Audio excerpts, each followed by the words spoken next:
Chapter 288. Hearing Lu Lei's words, Gahan did not answer for a long time. So Lu Lei repeated what he had just said. From now on, you are my disciple. This time, Gahan was completely annoyed.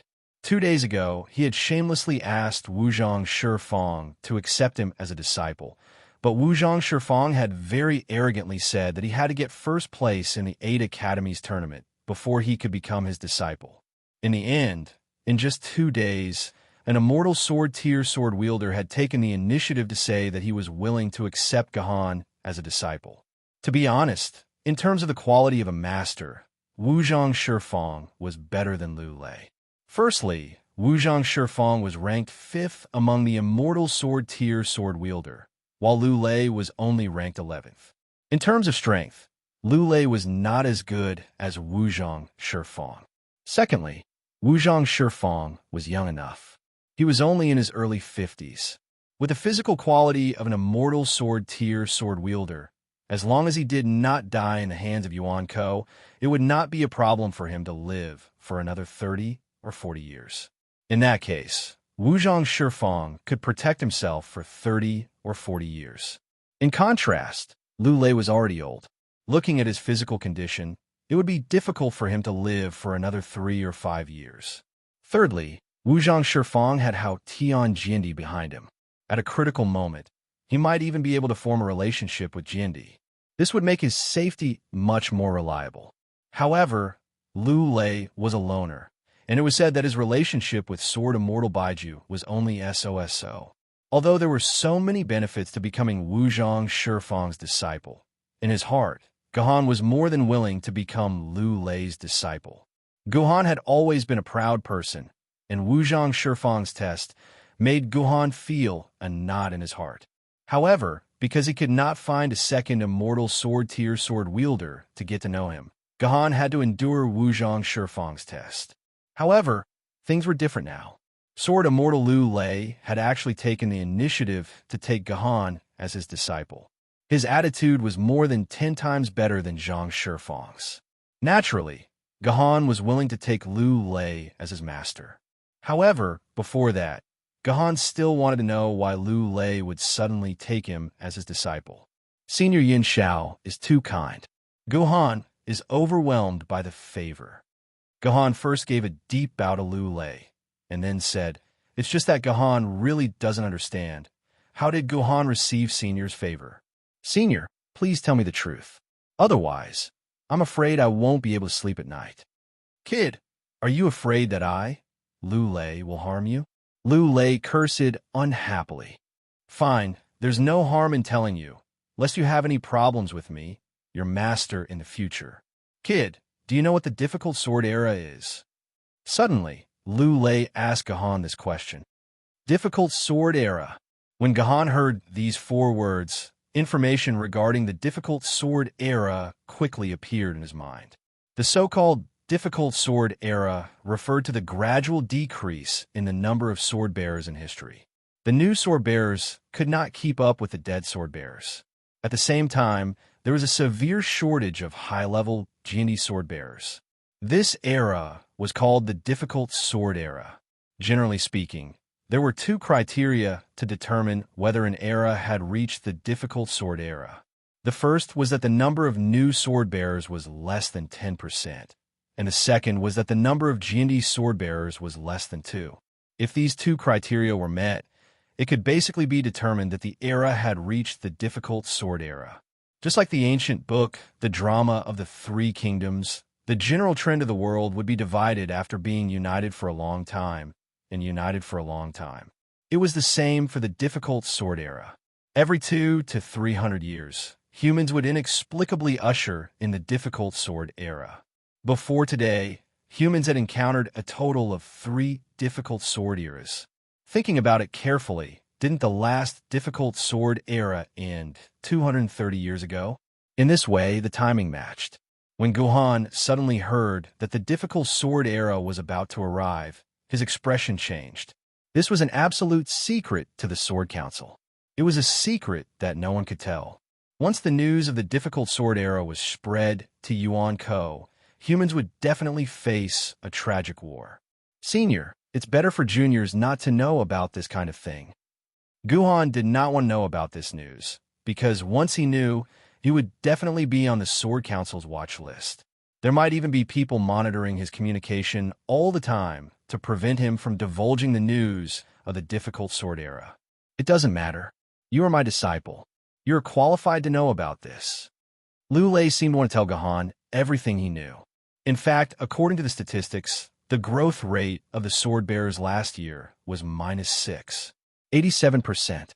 Although this year's statistics haven't come out yet, according to the statistics of our Yuzhong Sword Council, the growth rate in the first half of this year has dropped to -7, 8%.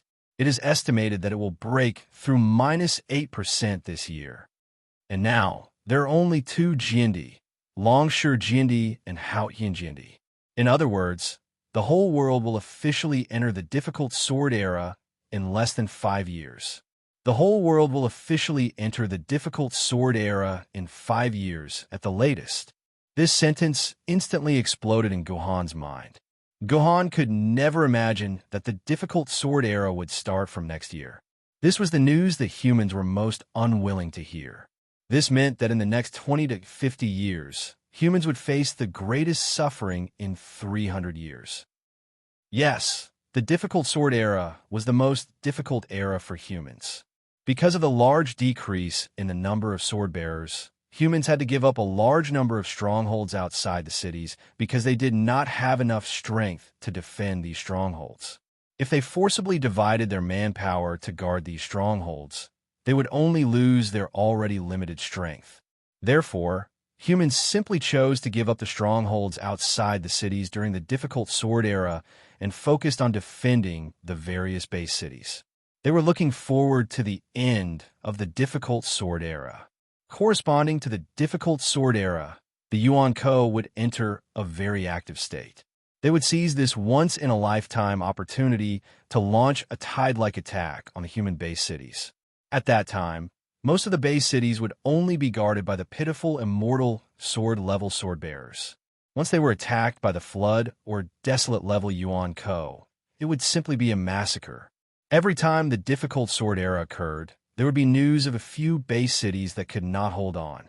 The cities would be completely breached, and a large number of sword-bearers would die. Almost all the civilians would die. Yes, when the sword-bearers could no longer defend the city, they could use the power of the sword lady to escape to another base city. However, the civilians could only be heartlessly abandoned in the city's shelter. If they were lucky, they might be able to hide in the shelter for a few decades, waiting for the difficult sword era to pass. If they were unlucky, they could only die. Oh yes, by the way, 99% of the civilians were the unlucky ones. There have been a total of 3 difficult sword eras. During the second difficult sword era, Yuzhong City, which did not have any emperor sword bearers, was unfortunately breached. All the humans in the city were basically killed. Only some of the family members of the sword bearers were moved to Yanjing City in advance, which saved their lives. When the difficult sword era passed and Yuzhong City was restored, it took a full 100 years to encourage fertility before the population returned to normal. Therefore, the difficult sword era was a disaster for the sword bearers. For the civilians, it was even more of a disaster. How could it be? So fast, there were no signs at all. Gahan mumbled to himself. Everything had happened too suddenly. The signs have been there for a long time. 5 years ago, we foresaw that the difficult sword era was coming. However, at that time, we estimated that there were still about 15 years before the difficult sword era. Unexpectedly, in less than 5 years, the time has advanced by a whole third. We are about to welcome the arrival of this terrible era. Lulei let out a long sigh. What's more frightening is that Haotian and Jindi might not be able to hold on for more than 5 years. At that time, the entire human race will only have Longshi Jiandi, and that is Jiandi. Even the previous 3 difficult sword eras, during the worst times, we humans had 2 Jiandi. However, now that we have entered the difficult sword era, humans will only have 1 Jiandi. This time's difficult sword era will probably be the difficult sword era with the most casualties in human history. Lulei's eyes were filled with endless worry. Among the 8 base cities, Yanjing City has the deepest heritage and produced the most Jiandi. In the previous 3 difficult sword eras, Yanjing City had the protection of a Jiandi. Therefore, Yanjing City did not suffer too much during the difficult sword era. But this time, even Yanjing City has lost the protection of the Sword Emperor. If things go wrong, the people of the Chinese bloodline might have to bear a terrifying calamity. Why are you telling me this? Gohan raised his head and stared at Lu Lei. These things are not things that an ancient sword wielder like me should know. Senior, why are you telling me this? First of all, let me correct a mistake of yours. You are no longer an ancient sword wielder. You are now a treasured sword wielder. Lu Lei was actually in the mood to crack a joke. You asked me why I'm telling you this. Let me tell you, because I think highly of you. In other words, I think highly of the military governor. Military governor. Hearing this name, Gohan suddenly raised his head and looked at Lu Lei in disbelief. How did he know that he was the military governor? Don't be surprised, Gohan. Lu Lei patted Gohan's shoulder. This old man's greatest pleasure is to grind dungeons in Sword Maiden Online and get shards and whatnot. Coincidentally, I have a good friend's son who was tricked into joining the Yaoguang sword faction. It's not difficult to know that the military governor has a heavenly sword. It just so happened that you sent this message to me. This is fate. Hearing this, Gohan was speechless. It turned out that he had delivered himself to Lu Lei's doorstep. However, just because of his identity as the military governor, did Lu Lei think so highly of him? No matter how high his achievements were, they were only achievements in the game and had nothing to do with reality. Why did Lu Lei think so highly of him? There must be something that he was not clear about. Chapter 289. Are you still wondering why this old man would take you in as a disciple just because of your status as an admiral? Lu Lei saw the doubt in Gohan's heart and smiled. Have you heard of a saying? Cast the net wide, catch more fish, and select the best. Sword Immortal bides you, and I have already discussed it. In order to ensure that Yuzhong City can survive in the difficult sword era 5 years later, we must nurture those sword bearers with potential so that Yuzhong City will not be without successors. In my life, I have seen countless geniuses. Some of them were even more talented than I am. One of them could even form a sword affinity with 10% of sword maidens at the same time. Such talents, as long as they continue to grow, 10% or 20% of them can reach my current position. But in the end, they all died. It's not that they did not have great strength. It's just that they were unlucky and met a strong enemy. They could not defeat, hide, or escape, and so they fell in the desert ruins. Lu Lei sighed. It's not that we can't save them. As long as we old guys at the Immortal Sword tier are willing to help, it's not impossible to save them from their desperate situation. But in the end, we old guys are still stingy with our lives. Who would be willing to give up 20 days of their lives to save someone who has nothing to do with them? Give up 20 days of life. Gohan was stunned. Didn't they say that using the giant world-breaking hand would only cause a period of weakness for 20 days? How did it become 20 days of life? This was what Wuzhong Shifang had said himself. Senior, why is it said on the internet that using the giant world-breaking hand will only cause a period of weakness for about 20 days? Gohan asked directly. That refers to those sword masters who are full of vigor. They practice ancient martial arts, and the vigor in their bodies is endless. Using the giant world-breaking hand to save you little guys requires a lot of vigor. Those who practice martial arts are full of vigor and may be able to withstand the consumption of the giant world-breaking hand. But for old guys like us, if we want to use the break world big hand, we have to use our own lives. So that's how it is. Gohan was secretly startled. Wuzhong Shifang said that he would only have a period of 20 days of weakness. Didn't that mean that Wuzhong Shifang was also a sword master who cultivated ancient martial arts? This was something that had never been mentioned in the published information about Wuzhong Shifang. Gohan suppressed the speculation in his heart and listened to Lu Lei continue. If it weren't for the difficult sword era, this would be the right thing to do. It's understandable to preserve one's lifespan. However, in the upcoming difficult sword era, We would be digging our own graves if we continue to allow talented sword wielders to fall into the hands of our enemies. That's why Baiju and I each took in 2 disciples with the greatest potential. We'll escort them along the way so that they won't die prematurely on the path of immortal sword wielders. Gahan, you have great potential. I am very optimistic about you. You are one of the 2 disciples that I want to take in.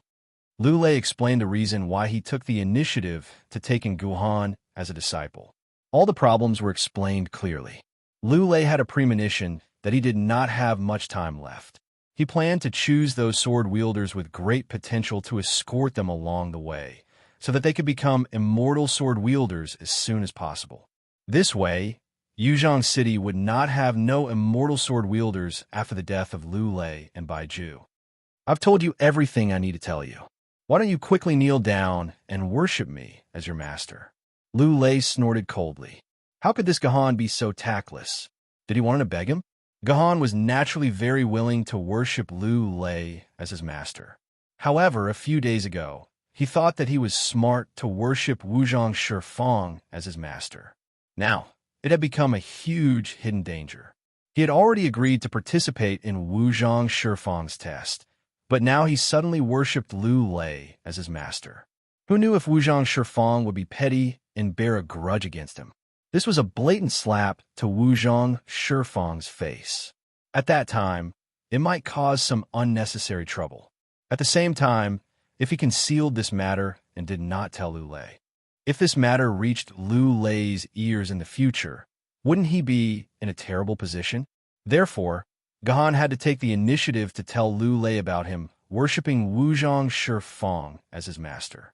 The rest was up to Lule to decide. If there was any blame, it would be on Lule. Therefore, Gahan replied decisively, Senior, it's not that I don't want to worship you as my master. It's just that I have an agreement with Wuzhong Shifang, so I dare not make a rash decision. As soon as Gahan said this, Lule was surprised. How did this guy get involved with Wuzhong Shifang? What agreement do you have with Wuzhong Shifang? Tell me quickly. Therefore, Gahan told Lule everything about himself and Wuzhong Shifang without hiding anything. Lule's old face was a myriad of colors as he listened, and he did not know whether to laugh or cry.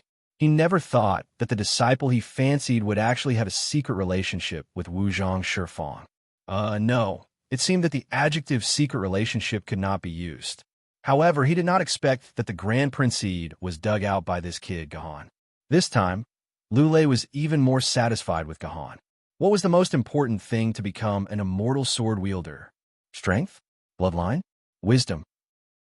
Although these things were of some help to become an immortal sword wielder, in the end, they were not the most important thing to become an immortal sword wielder. For an immortal sword wielder, the most important thing was one's character or luck. Even if one's strength was nature-defying, bloodline pure, and wisdom outstanding.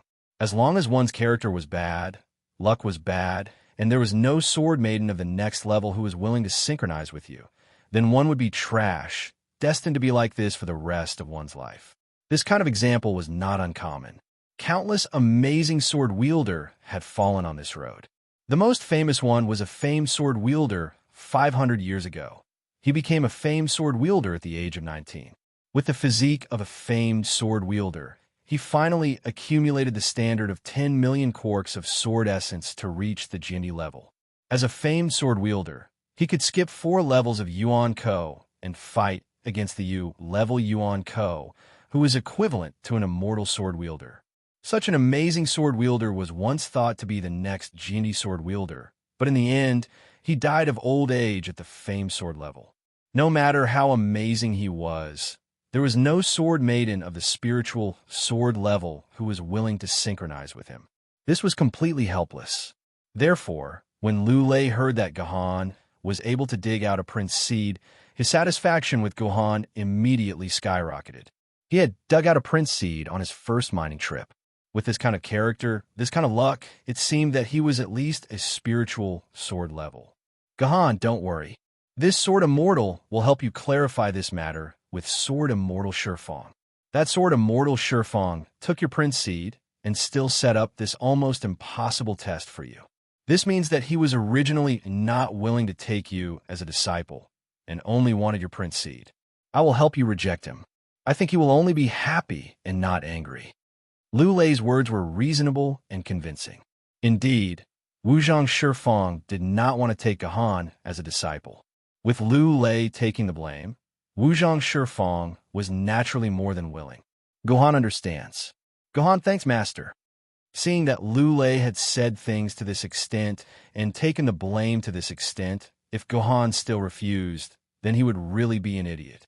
Therefore, Gahan made a prompt decision and kowtowed a few times in front of Lu Lei, calling him master and whatnot, as if it was free. Ha ha ha. Lu Lei laughed heartily. Not only was this disciple's luck not bad, he was also smart and tactful. Very good, very good. Suddenly, Lu Lei seemed to have thought of something. His face darkened. What a pity, what a pity. He sighed twice. I wonder why Master is sighing. Gahan asked obediently. Sigh. Master is just feeling pity for the prince seed that you gave to that Wuzhang Shifeng. Now that I have taken you in as a disciple, the prince seed is in his hands. He did nothing and just got a prince seed out of thin air. Isn't that a pity? Lu Lei felt sorry for the prince seed that Gahan had given to Wuzhang Shifeng. This thing was an irresistible temptation to any immortal sword wielder. Master, don't be silly. Look at what this disciple has in his hands. Gahan opened his hands, and a resplendent, dimensional crystal mine glistened. You still have a prince seed. Lu Lei sucked in a breath of cold air as he stared at the duke's seed in Gahan's hand. He didn't even blink. Good heavens, what kind of disciple did he take in? He actually managed to obtain a prince seed and 2 duke seeds in one go. This kind of character was something that had never been seen before. Master doesn't know, but this disciple's luck has always been good. This time I got a prince seed, 2 prince seeds, and a duke seed. This is the last prince seed I have in my hands. Master accepted me as a disciple, and I have nothing to repay you with. I can only give this last prince seed to Master as a gift. I hope Master doesn't mind. Gahan, this liar, had clearly gotten 4 prince seeds. At this time, there were still 2 prince seeds in his dimensional pocket. Good disciple, I will accept your gift. Lu Lei laughed and did not stand on ceremony. He put Gahan's prince seed into his pocket. However, after receiving such a precious gift from Gahan, Lu Lei naturally could not show any other expression. He walked to the bookshelf in the office, took out a thick book, and handed it to Gahan. Good disciple, this book is Master's gift. Keep it well and study it day and night. You will have unexpected gains. Gahan took the book that Lu Lei gave him. He saw the words, Gentleman's Book, written on the cover. Other than that, there was nothing else on the cover. Gahan flipped open the book and read a few pages. Then, he decisively closed the book and put it into his dimensional pocket. This book was actually filled with pictures of anime that could make one's blood boil.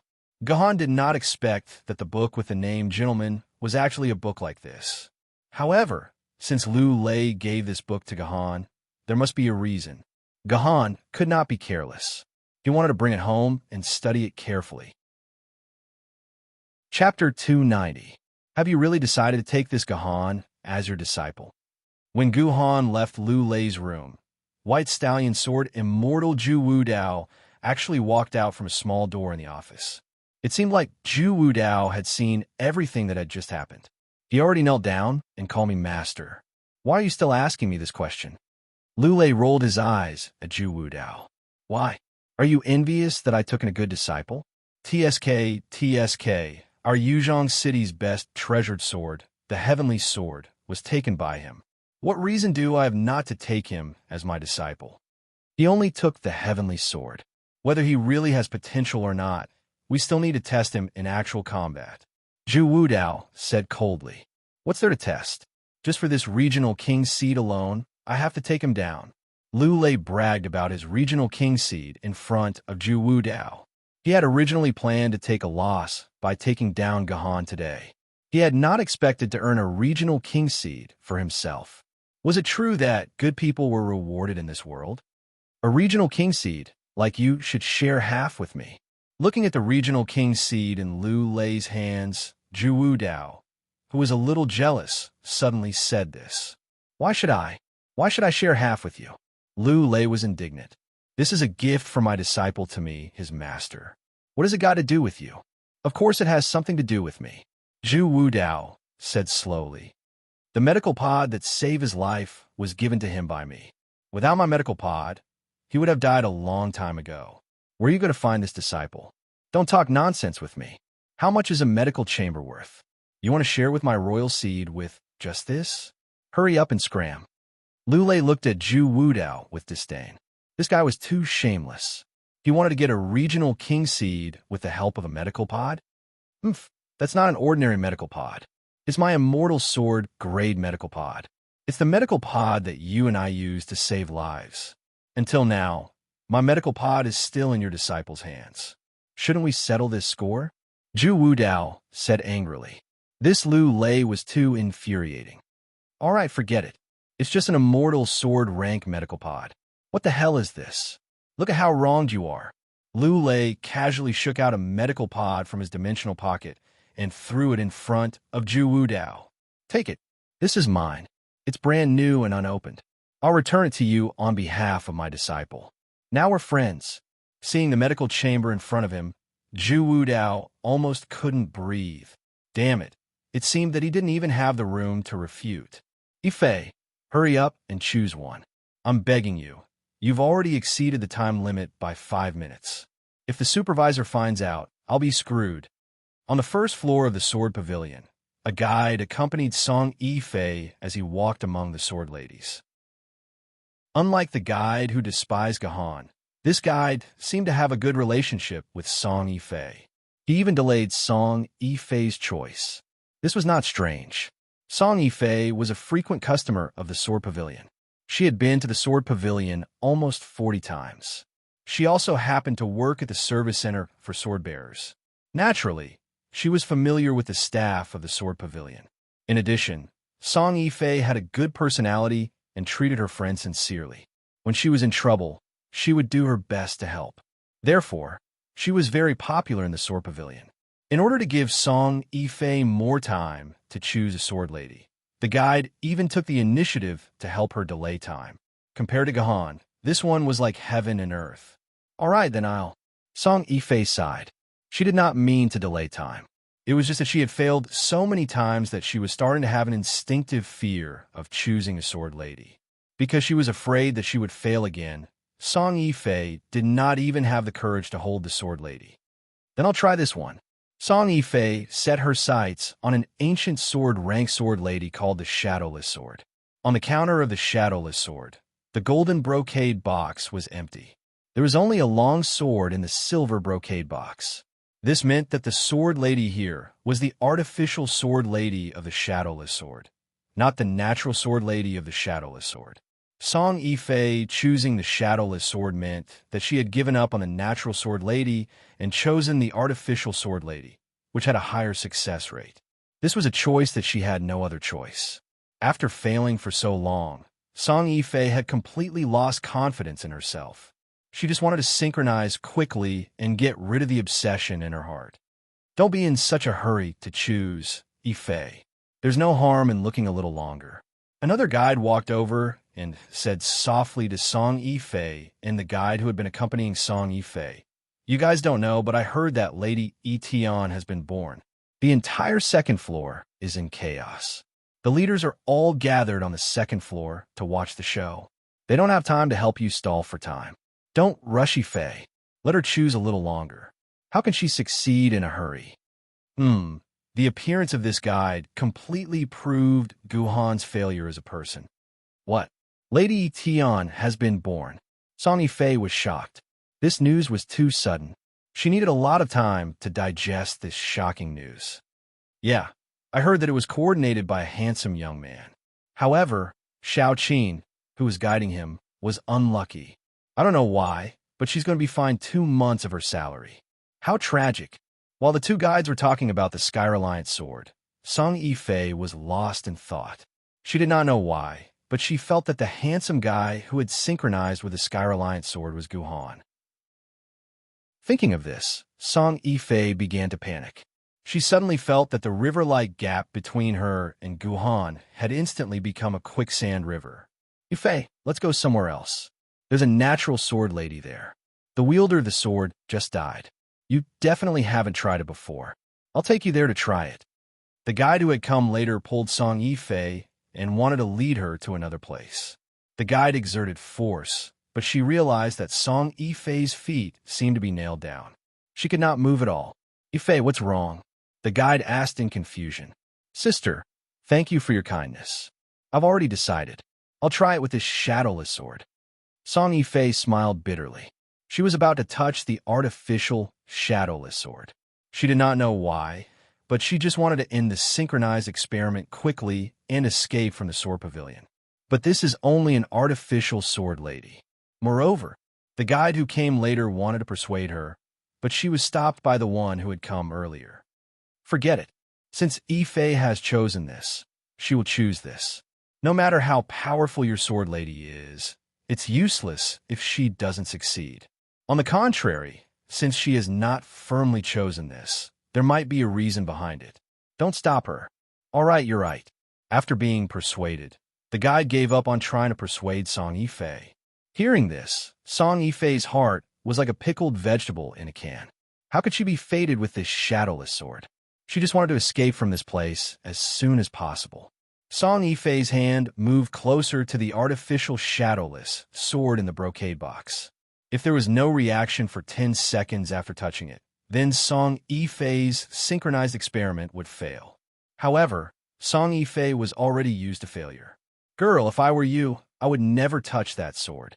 At this critical moment, a leisurely voice suddenly came from the sky. Wait, why is it coming from the sky? Song Yifei and the two guides raised their heads and saw a beauty in ancient clothes sitting on the chandelier on the ceiling. She was holding a sword in one hand and a wine gourd in the other. She gulped down a mouthful of wine. Who are you? Come down now.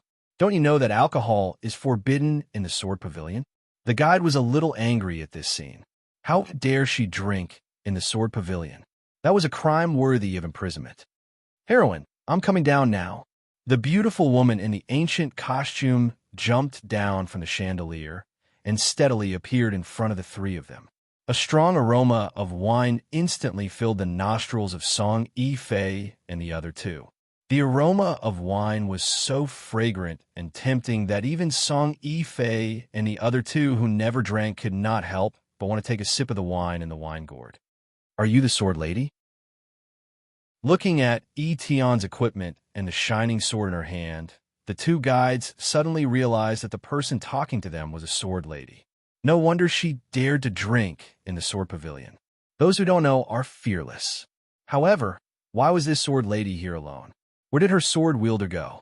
Respected sword lady, alcohol is forbidden in the sword pavilion.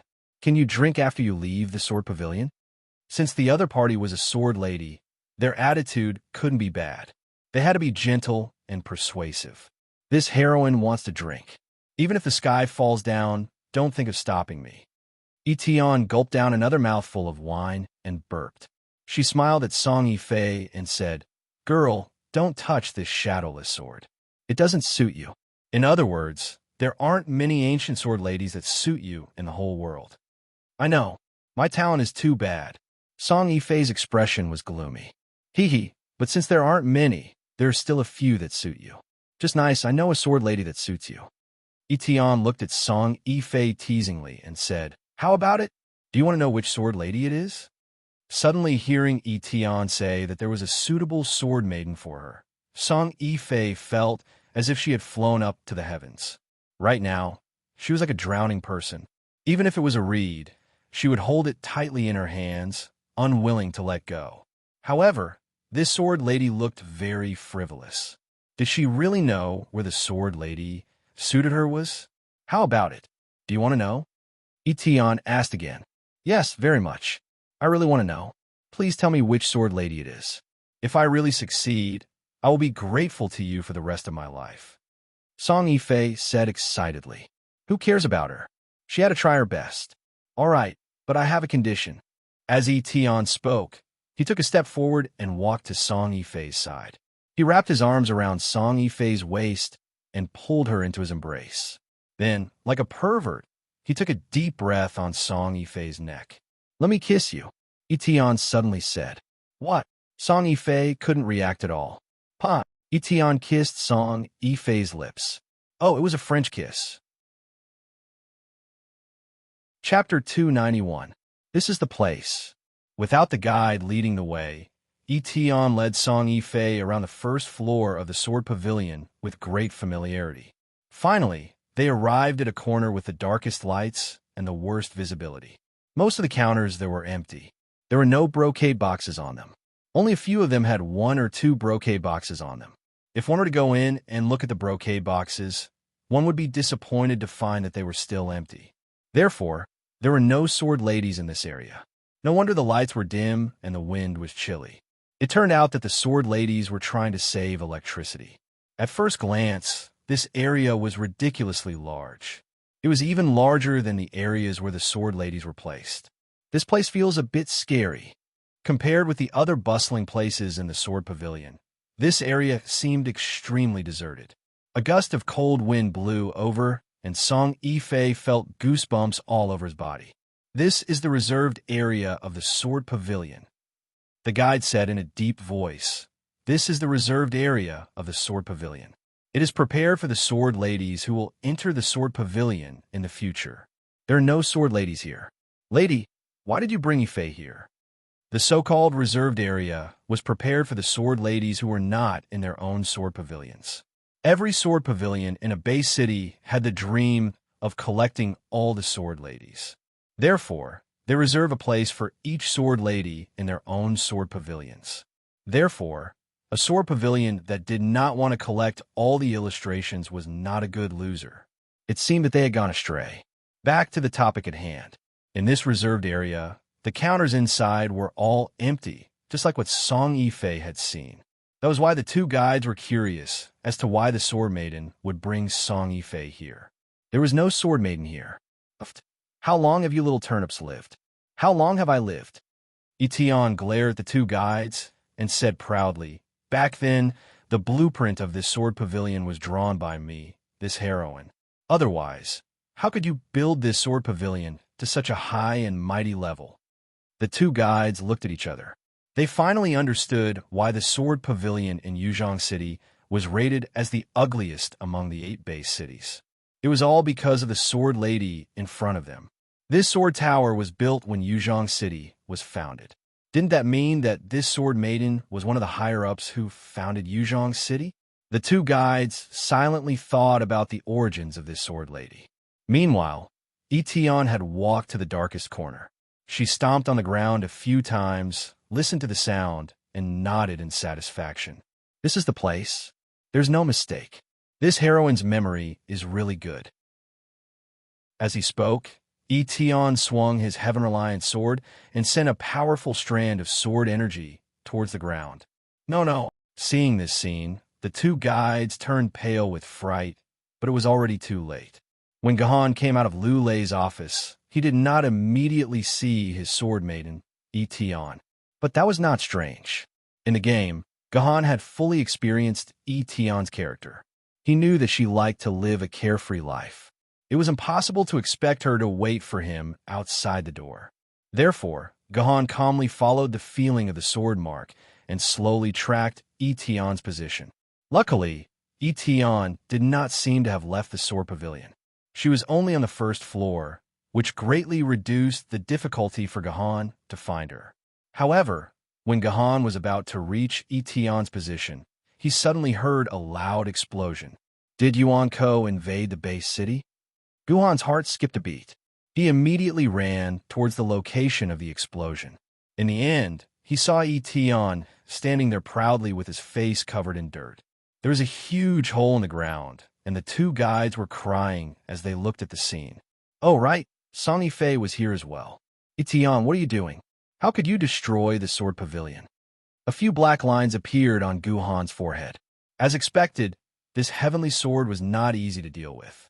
The moment it appeared, it destroyed the grounds of the sword pavilion.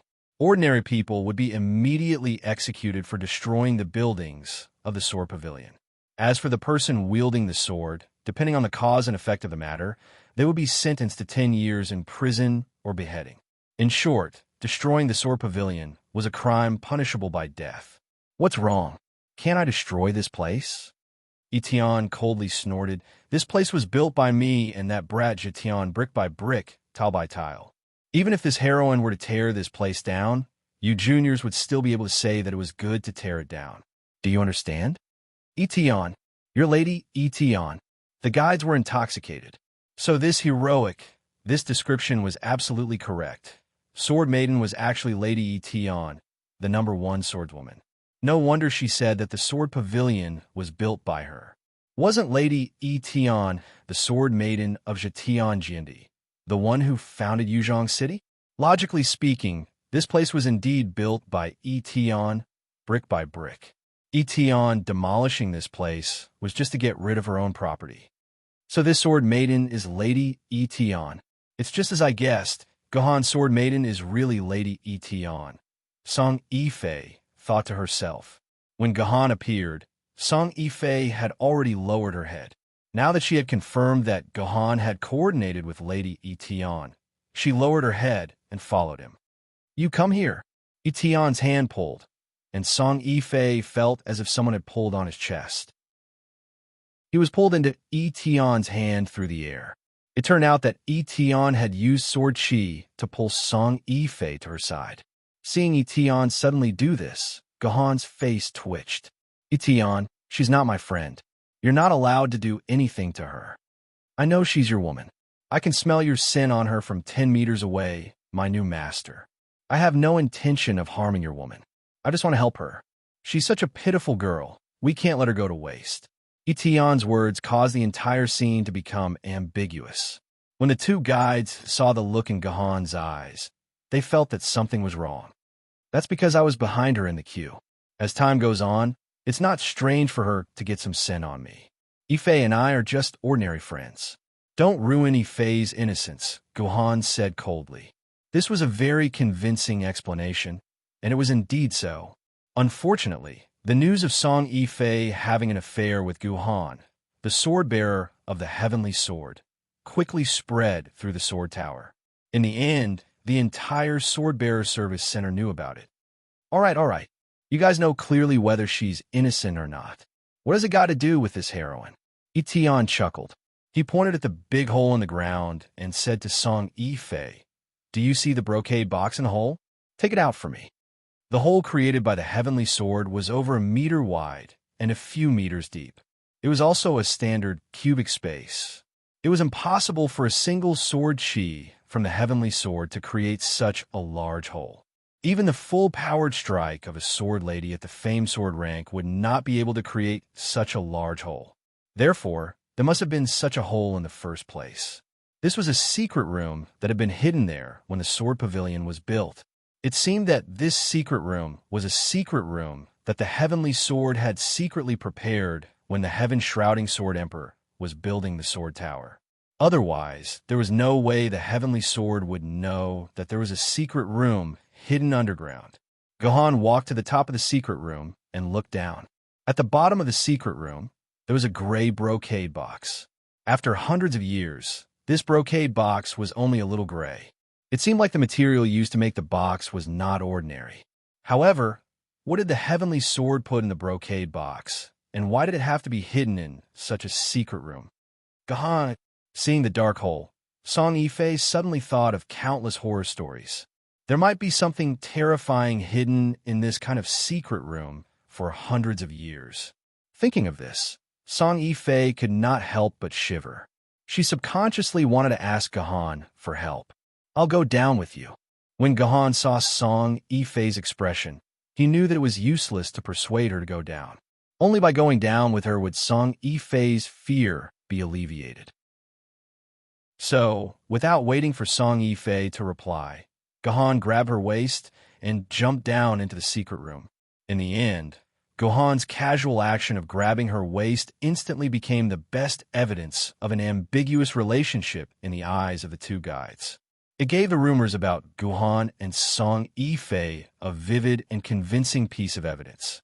What the F***ck? A minute later, Gohan jumped out of the secret room with Song Yifei, who was hugging the brocade box, and returned to the ground.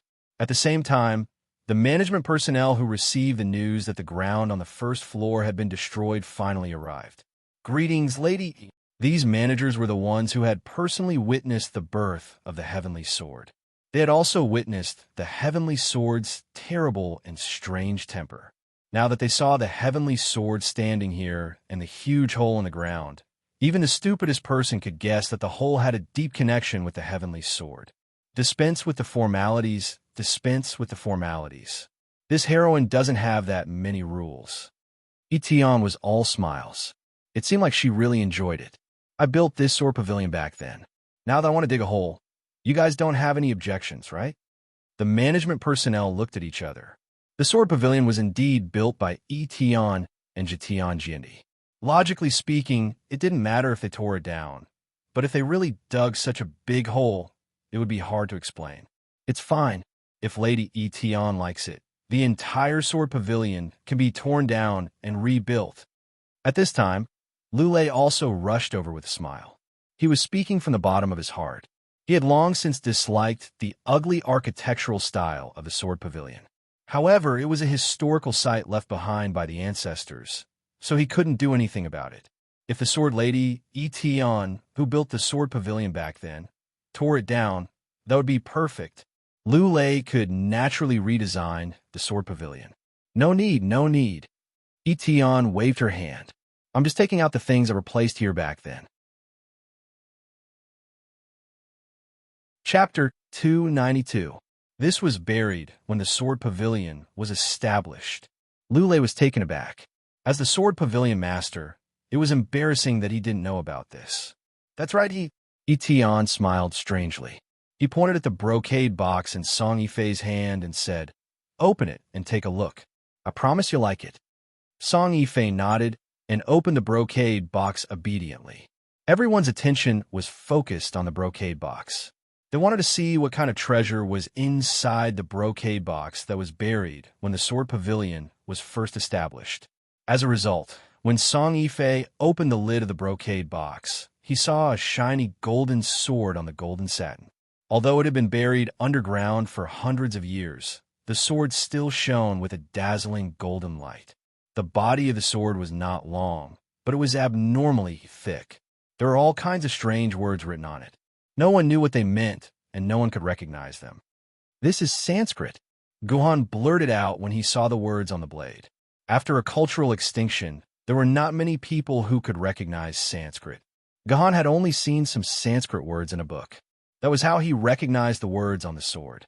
However, if Gohan had to explain the meaning of the Sanskrit, Gohan would be powerless. "You said it's Sanskrit."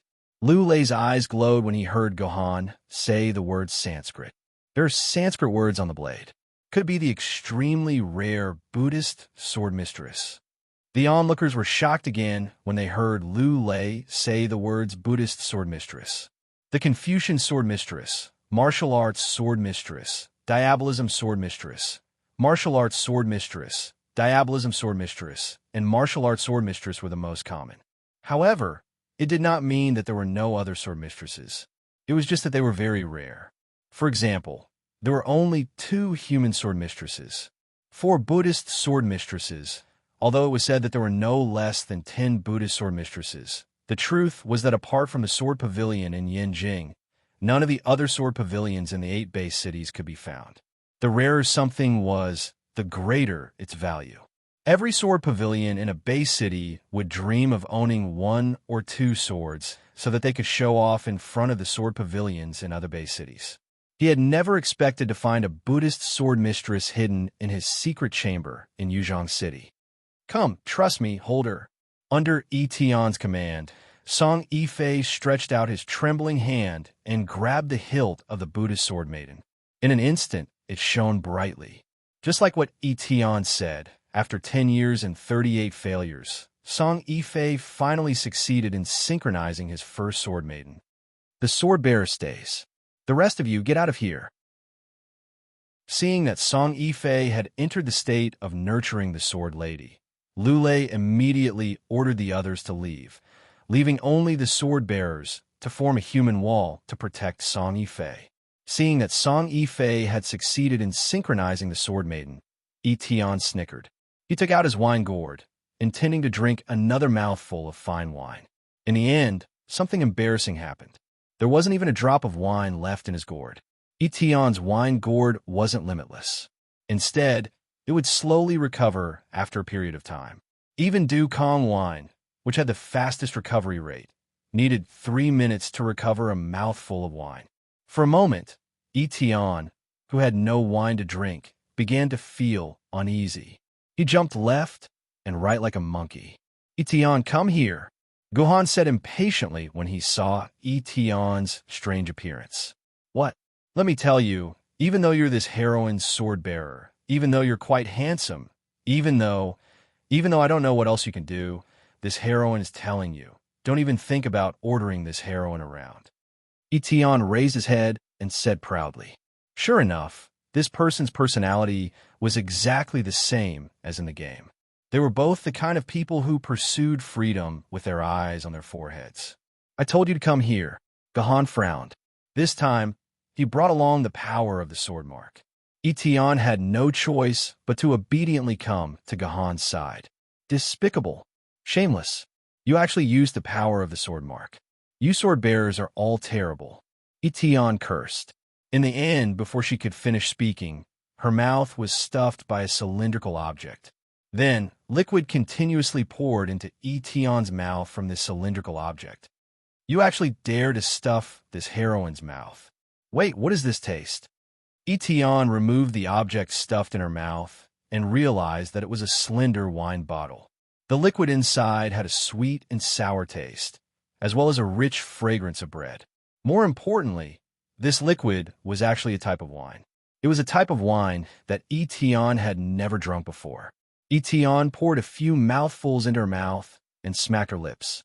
She realized that this taste was quite suitable for her. What kind of drink is this? Is it wine? Tian leaned on Gohan and asked, Do you like it?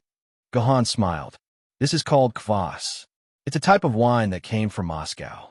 I thought that you might like it, so I brought it for you to try. You specially brought it for me to drink? Tian's eyes blinked. She was a little touched. I don't drink. I know that sword bearers who don't carry a few bottles of wine with them are not worthy of being your sword bearer, Tian. Gohan had also learned a lesson from Tian in the game. For a sword mistress like Tian, she would probably only feel that you were her master if you treated her sincerely. Therefore, Gohan had specially bought various brands of wine at the entrance. If you wanted to treat Tian well, you just had to buy wine for her. Tian drank the bottle of kvass in one go.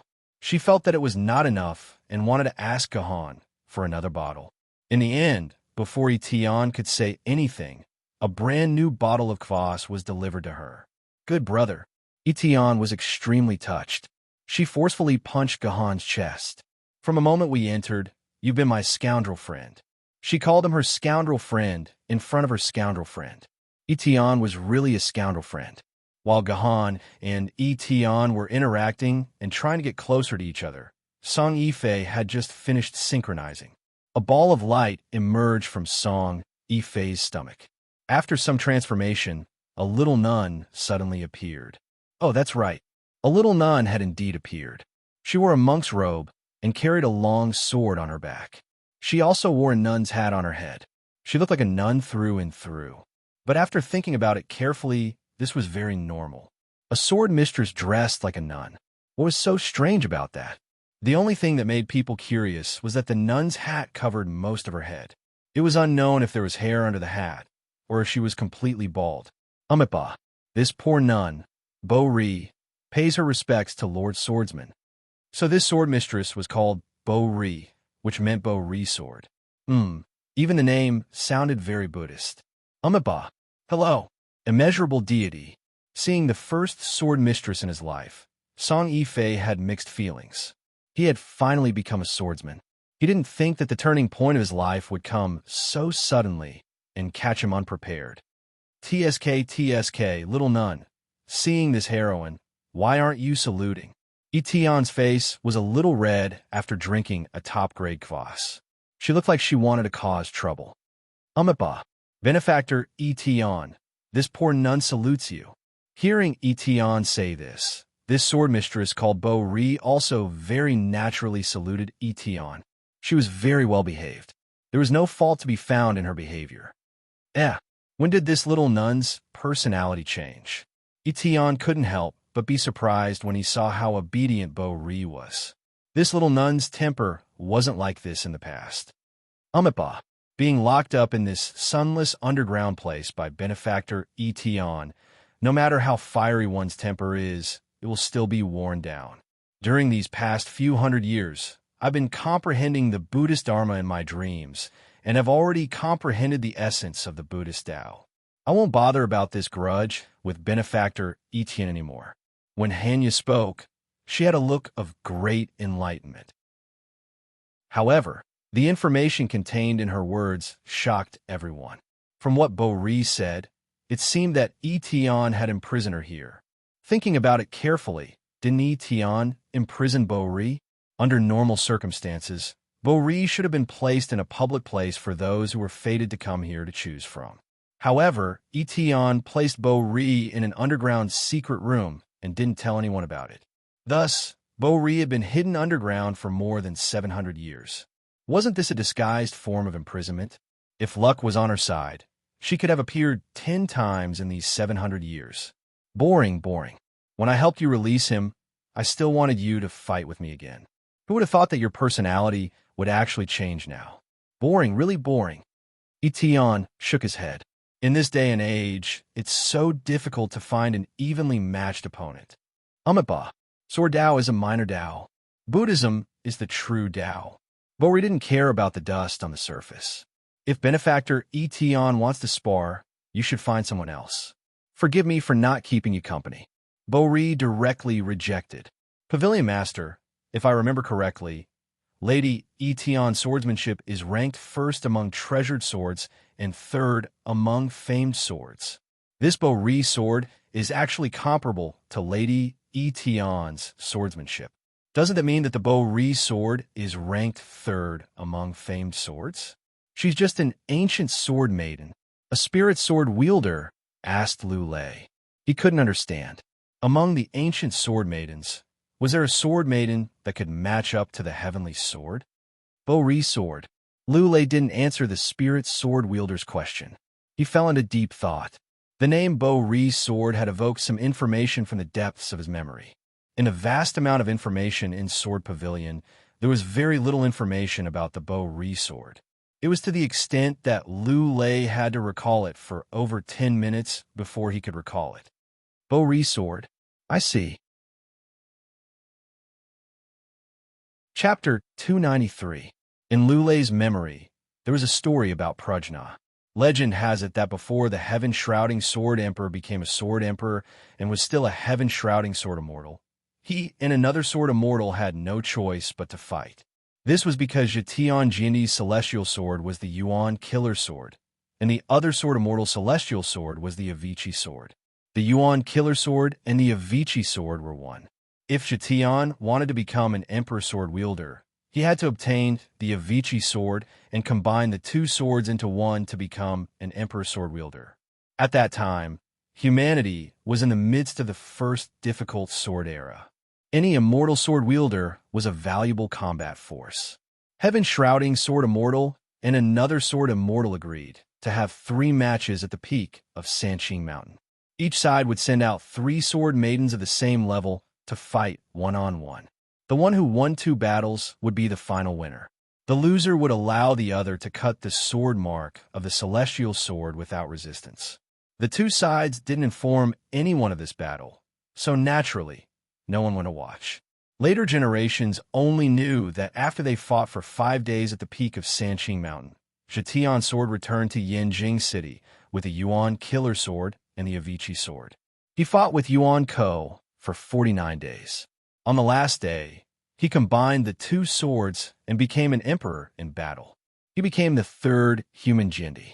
He killed the universe-level Yuan Ko and the universe-level Yuan Ko, which scared the Yuan Ko away. They didn't dare to go near Yanjing City for the next 10 years. Later on, In order to quell the first difficult sword era, the heaven-shrouding Sword Emperor directly rushed to the Eastern Heavenly Court and killed the master of the Heavenly Court at that time, the desolate Grade Yuan Ing, Eastern Sovereignty E, with his sword. The world trembled because of this, and the Eastern Heavenly Court even closed the Southern Heavenly Gate for 40 years. They only dared to come out after the heaven-shrouding Sword Emperor ascended. Zetian Jinni's glorious life was celebrated by many, but there was no news of the sword immortal who fought with Zetian Jinni for 5 days and 5 nights. In the end, even his name and title were never passed down. It was a tragedy. But after Zetian Jinni established Yuzhong headquarters city, he wrote a memoir of less than 3,000 words. This essay had never been made public, and only the sword immortals of Yuzhong had the right to read it. No one else knew of its existence. In the prose, it was mentioned that this sword immortal had an ancient sword-class Buddhist sword Maiden so powerful that even heaven-shrouding Jinni was left speechless. Its name was the Wisdom Sword. The original text of his recollections was like this: "If I did not rely on heaven to fight to the death, I would not be able to defeat Prajna, and then I would no longer have the name of covering the sky in this world." If one fully understood the meaning of this sentence, it meant that if it wasn't for the heavenly sword fighting to the death, then heaven-covering Jinni would have been defeated by Hanya. If Prajna won, then the one who lost the duel would be Zetian Jinni.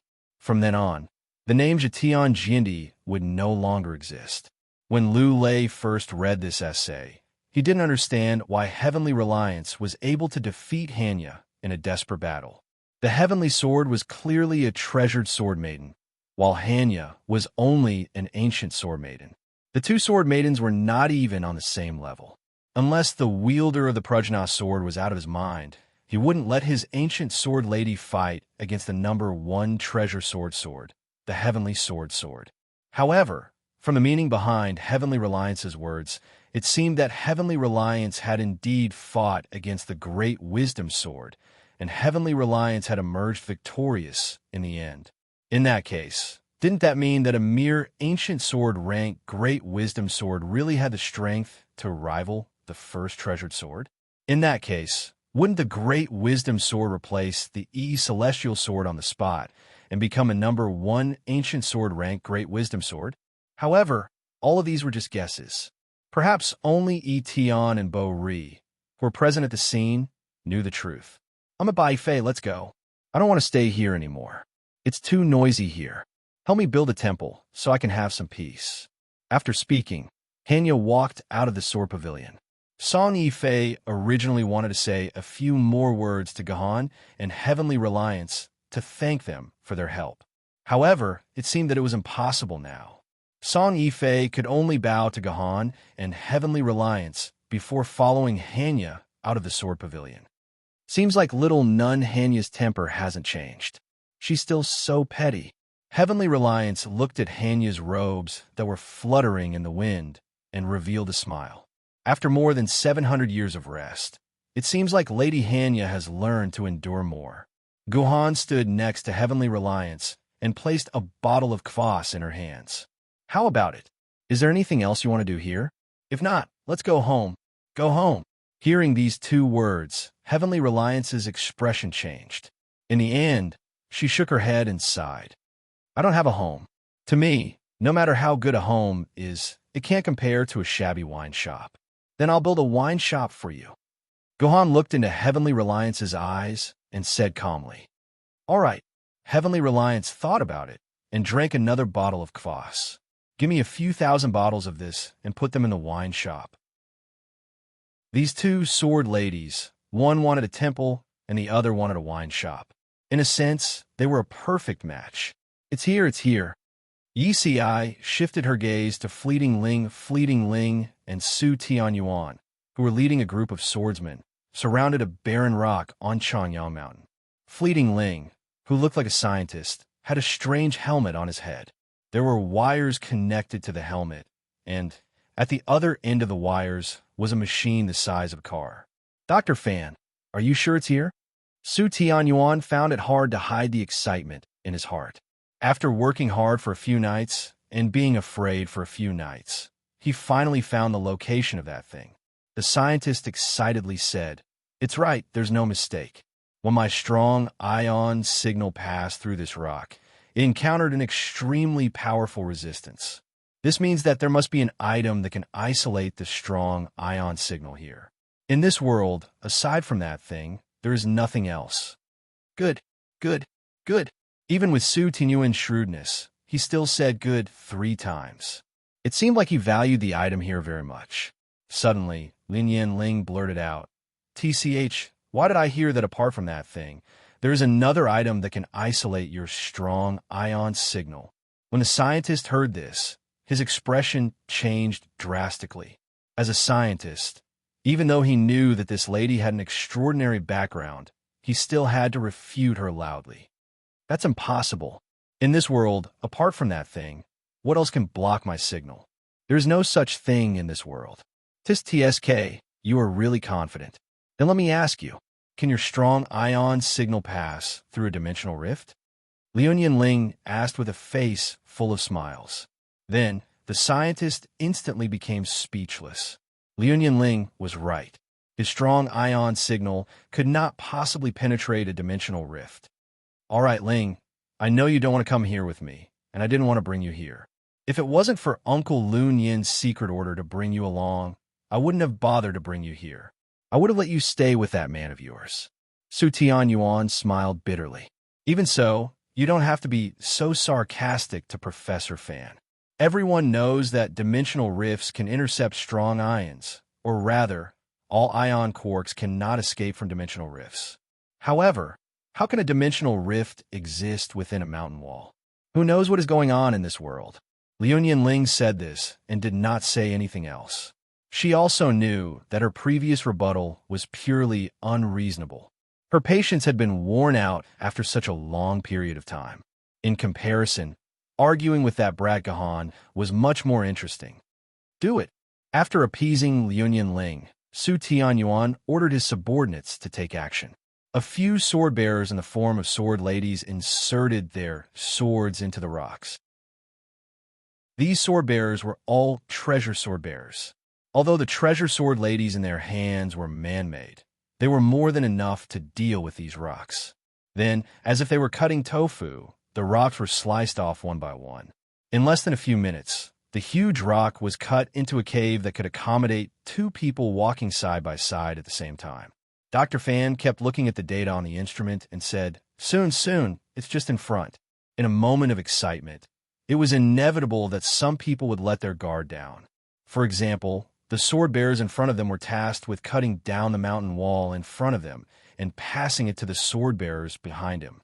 However, when he looked at the rock in front of him and turned around to pass it to the sword bearers behind him, suddenly, a big hairy palm reached out from the hole he had just cut and hit the sword bearer's neck. The unlucky sword bearer's protective shield instantly shattered. He did not even have time to summon a sword lady before his neck was broken by the black beast. His head tilted to one side, and he died. Second bro, what happened to you, second bro?" Everything happened so quickly that the other sword bearer, who was a brother to the dead sword bearer, did not even see what happened. As a result, he made a huge mistake. He did not escape immediately, but chose to pull the fallen sword bearer. As a result, a few seconds later, the black hand that attacked once again broke his neck.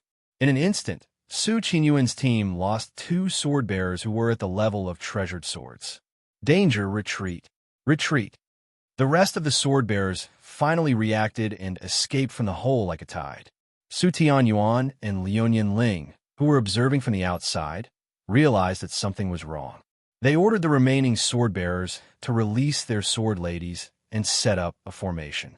Then, they surrounded the hole that had taken the lives of the 2 sword bearers. "Oh, Su Qinyuan's face was instantly covered in sweat when he heard such a loud roar coming from the hole. "My dear Miss Ling, what kind of mouth is that? Why is there a meteor-grade earth bear in there?" Chapter 294. Deep into the night, Gahan was meditating alone in the training room. His body had been remodeled, and he needed to reopen the meridians that had been remodeled in order to recover his original fighting strength. This was a task that Gahan had to complete with all his might. Before he recovered his strength, Gahan did not plan on leaving the city to fight with Yuan Ko. According to Gahan's estimation, this process would take about a month. Compared to his first time cultivating for more than 10 years, this 1 month was already very fast. Let us live freely in the world of mortals. Ride a horse and share the prosperity of the world. Sing the joy in our hearts to wine and enjoy our youth with vigor. Just as Gahan was about to reopen the meridian in his feet and was about to reopen the next meridian, a ghostly wail came from next door. I'll endure it. Gahan frowned and planned to ignore this voice. Unfortunately, this voice did not know how to restrain itself. Instead, it became louder and louder. Gradually, it was as if the entire roof was going to collapse. Gahan might be able to endure this kind of voice, but others might not. After the voice wreaked havoc for a while, Gahan's door began to knock madly. In this era where technology was so advanced, knocking on the door was no longer a traditional way of life. If you wanted to enter a stranger's house, you could do it through the convenient neighbor communication system. For someone to knock on Gahan's door like this, it meant that the person must be in a very angry state. As expected, when Gahan opened the door, he saw a few angry faces. Gahan's neighbors from several floors had all come. They came to knock on Gahan's door for no other reason than to complain to Gahan about the ghostly wail. These neighbors were very friendly and said that if they did not want to be reported to the discipline committee, they should quickly shut up. After sending these crazy neighbors away, Gahan could only helplessly walk into a room. He saw Etion alone, holding a microphone and screaming at the television screen. If voices could kill, then Etion would have already killed everyone on the entire floor. Gahan, you're here. Have a drink with Chinpin. MMM. Suddenly, a small body jumped into Gahan's arms, and the smell of alcohol assaulted Gahan's breath. Gahan lowered his head and saw a blushing little Chinpin looking at Gahan with a silly smile. Her whole body was hot, and obviously she was drunk. Let us be free and unrestrained with joy in our hearts. Even in her drunken state, Chinpin skillfully climbed onto Gahan's neck, then sat on it and sang loudly with her immature voice. Logically speaking, Chinpin's singing was much better than Etion's, even if Chinpin's off-key was even worse than Etion's. Ha! Gahan walked to Etion's side in 2 or 3 steps, pressed the remote control, and the whole world instantly became quiet. What are you doing? Are you rebelling? Etion saw that Gahan had turned off her television and immediately became anxious. Without the lyrics and music accompaniment, how was she going to sing? You've already disturbed the people. If you don't want to be locked up in the discipline committee's jail with me, then I'll have to trouble Lady Etion to rest for a while. Gahan said expressionlessly. TSK, the discipline committee's jail, was built by this heroine. I've left more than 10 secret doors in there. If I go in today, I can slip out tomorrow. What's there to be afraid of? Etion said disdainfully. I'm very sorry, Lady Etion. The discipline committee's jail was already destroyed during the last difficult sword era. If you live in there now, I guarantee that you won't be able to find the secret door even after a year. That's right, that place was built purely with dimensional crystals. Before I reach spirit sword rank, you won't be able to come out. How about this? This is more troublesome. Why don't we find a chance to talk to the neighbors and let them sing to their heart's content with me and form a community singing group? Etion thought of a seemingly good idea. If that's the case, the entire district will ask to lock us in there. A few black lines appeared on Gahan's forehead. What a bummer. Etion yawned, then hugged Kvass and took another big gulp. This little lowly of yours is really useless. She's drunk like this in less than a bottle of Kvass. I was planning to groom her to become my successor. Imagining Chinpin turning into Etion, Gahan couldn't help but shiver. He had to think of a way to restrict Etion, or else the whole house would be turned into a puddle of dirty water by Etion. It was also at this time that a message was sent to Gahan's personal terminal. It was sent by Bright Moon from back then, and it said very simply, Gahan, do you have time? My brother wants to see you in the game. Seeing this message, Gohan had an idea. Itian, I want to go into the game for a while. Do you want to go in with me? Gohan asked. Game? What's that? Can I go in? Then I want to go in and take a look. As expected, when she heard something new, Itian couldn't suppress her curiosity. As long as Itian entered the game, it would be easy. In the game, Itian could sing whatever she wanted, and it wouldn't affect anyone. He handed the drunk little drunkard Qingpin to Maiden and asked her to take care of Qingpin while he slept. However, Maiden was also very busy. Tonight, Guyun sneaked into the fish tank while Gohan was meditating. In the end, she knocked over the fish tank, and the entire kitchen was in a mess. Seeing that when Maiden, who was sweating profusely, hadn't finished cleaning up the mess in the kitchen, Gohan suddenly felt that it was time to add a helper to Maiden. Anyway, he had already become a sword wielder. Not only could he go to the maid center to get an exclusive maid, but it seemed like he could also change to a bigger house. Forget it. He would think about these things in the future. It was better to enter the game first. When Gohan opened his eyes again, he was already in the game. Gohan set the online location to be his bedroom. But why? Why was Queen Yu lying on his bed? Seeing Queen Yu sleeping soundly on his bed, Gohan's heart ached. At this moment, Queen Yu was lying on his bed. She wasn't covered with a blanket, and her pajamas weren't neatly worn either. A large area of her snow-white skin was exposed. If Gohan adjusted his angle, he could even see Queen Yu's pair of white rabbits. All right, it seemed to be a little off topic. The reason why Gohan's heart ached was because of the 2 tear stains on Queen Yu's cheeks. She probably cried to sleep. Why was she crying? Was it because he hadn't gone online to see her for more than a week? In fact, he had returned to the city the night before yesterday, which meant that he could go online the night before yesterday. However, because of Guyun and Qingpin, Gohan threw the contents of the game to the side and didn't consider the in-game Queen Yu. Gohan, I'm going to kill you, Queen Yu muttered in the dream. But why does killing you hurt so much? I won't kill you, okay? Sai, it seems like the famed sword girl can only give up on the 3-foot sword. Hearing Queen Yu's words, Gohan silently made this decision. According to Gohan's original plan, the famed sword girl should have synchronized with the number 1 famed sword, the 3-foot sword, just like the number 1 treasured sword, the heavenly sword. However, seeing Queen Yu like this, if he chose the 3-foot sword in real life, Queen Yu would definitely go crazy. Gohan smiled bitterly. What damned 3-foot sword? He didn't care. He had to make up for the sins he committed. Back then, he killed Kinzu with 1 strike and used the grafting technique to snatch Queen Yu from him. Now, it was time for him to return the favor. Gohan sat next to Queen Yu and caressed her white and tender face. A certain lock in his heart was suddenly released. Originally, the balance in Gohan's heart was infinitely tilted towards revenge and darkness. But now, this balance was balanced. On the other side of the balance was a pile of sword girls. Gohan was no longer the Gohan of the past. The original Gohan would only make the choice that was most beneficial to him. Now, Gohan would only make the choice that was most beneficial to his sword girl. Perhaps this was growth. Gohan, what's going on? Why are there so many strange things in my head? Gohan thought to himself. I actually wanted to woo an ugly guy with a face full of scars. How strange. After Itian entered the game with Gohan, she felt that there were a lot of memories in her head. These memories were so inexplicable, and they were all about an ugly person with a face full of scars.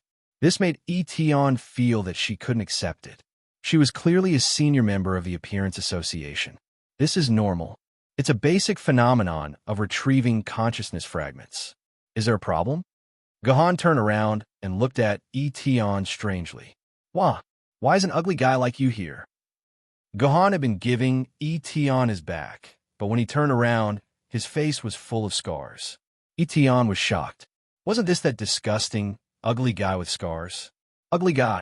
Gohan realized that Itian was probably referring to the scars on his face. Gohan touched the scars on his face. The knot in his heart had been resolved. Perhaps it was time to remove these scars. This wouldn't do. His face in the game was exactly the same as his face in real life. There were no adjustments. Once he removed the scars, he would probably be exposed in real life. It was better to forget about it. I'm your sword wielder, Gahan. I just made some changes to myself in the game. Oh, now I'm called military governor. Don't call me by the wrong name. Gahan glanced at Etion. What? Heroine Etion is afraid of a face with scars?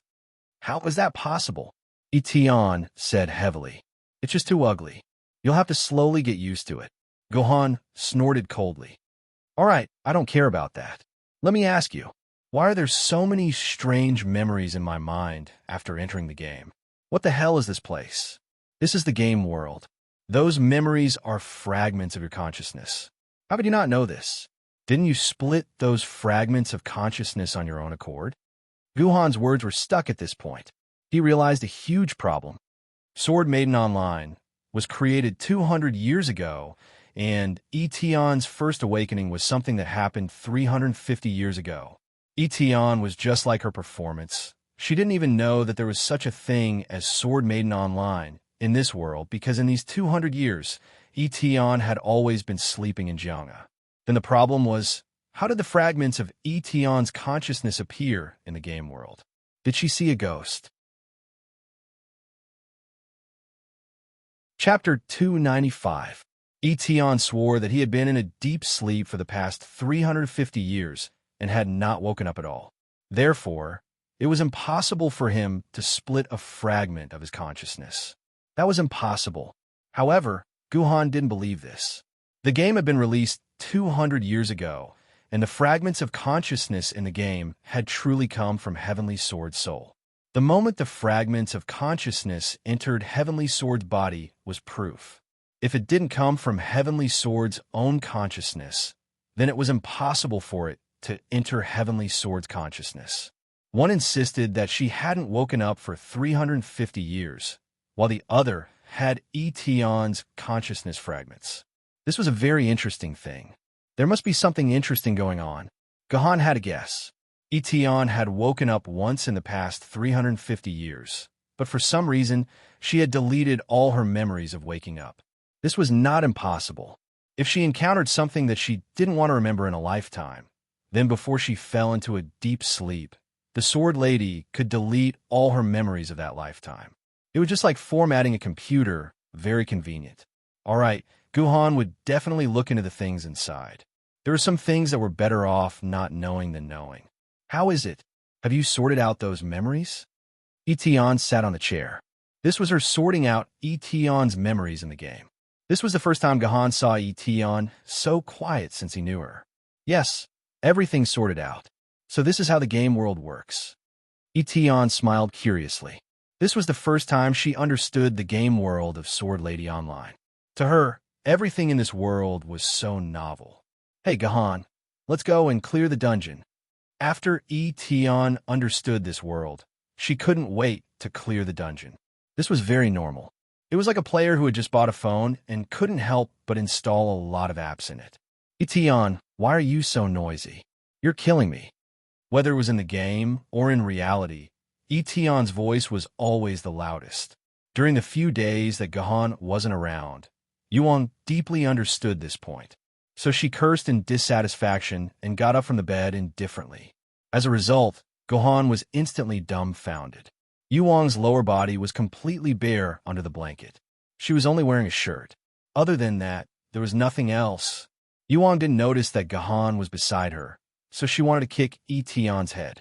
In the end, the beautiful scene between her legs flashed in Gahan's eyes. Immediately, Gahan felt his mouth go dry, and his entire body was burning with desire. Although his body had been reconstructed, and the meridians of the 9 swords of mysterious heaven had to be reopened, the 3 green lotus swords that he had practiced for a period of time did not seem to be affected at all. Once Gahan received the slightest bit of stimulation, he would explode with a great desire, and this desire would become stronger and stronger, becoming harder and harder to control. Cough, cough. Although Yuang's beauty disappeared in a flash, her pair of slender, snow-white legs were still swaying in front of Gahan. Just looking at these legs that could be played with for a year, Gahan's willpower almost couldn't suppress that desire. So, Gahan could only cough twice to remind Yuang to be careful. Where did that cough come from? Yuang turned around in confusion and saw the flushed Gahan staring at her. Then, Yuang's face froze in a daze. Her body began to fight and curl up. Because her body was curling up and fighting, the loose shirt could no longer support her slender body, and the entire shirt slipped down. Hands as soft as a feather, skin as smooth as cream, collar like a butterfly, teeth like a rhinoceros. Thin silk and smooth skin. Skin as smooth as jade. Okay, these two lines of poetry suddenly appeared in Gahan's mind. He felt that this was the best portrayal of Yuang, but it was really strange. Gahan clearly had no interest in poetry and had never seen those things before. I'm going out. Gahan felt that he couldn't suppress the desire in his body anymore. If he continued to look, he would probably pounce on Yuang, and then Yuang will probably stab himself to death with his sword. Gahan thought to himself. After Gahan escaped from the room, he immediately ran to the bathroom and took a cold shower to calm down his desire. After Gahan calmed down, he discovered something strange. Although he had a reaction when he was intimate with Maiden in the bath, it definitely wasn't as strong as when he saw Yuang's body. This urge to turn into a wolf and do some beastly things was something he had never experienced before. Wait, when he faced Artoria, this urge also appeared once, but it wasn't as strong as it was today. Could it be that the aftereffects of 3 green lotus swords only worked on the sword lady? Tens of minutes later, Gahan, Etian, and Yuang sat in the main hall of the house. Although this courtyard, which was modeled after the style of the wealthy people in Jiangnan during the Ming Dynasty, was expensive, it was truly expensive. The entire main hall was richly decorated with dragons and phoenixes, giving off an extraordinary aura. There were also 2 NPC maids standing by Gahan's side, serving him like a tycoon. However, among the 3 people sitting on the chairs, only Gahan, who was sitting upright and still, had the air of a master. The other 2 beautiful women didn't seem to have the awareness of a wife at all.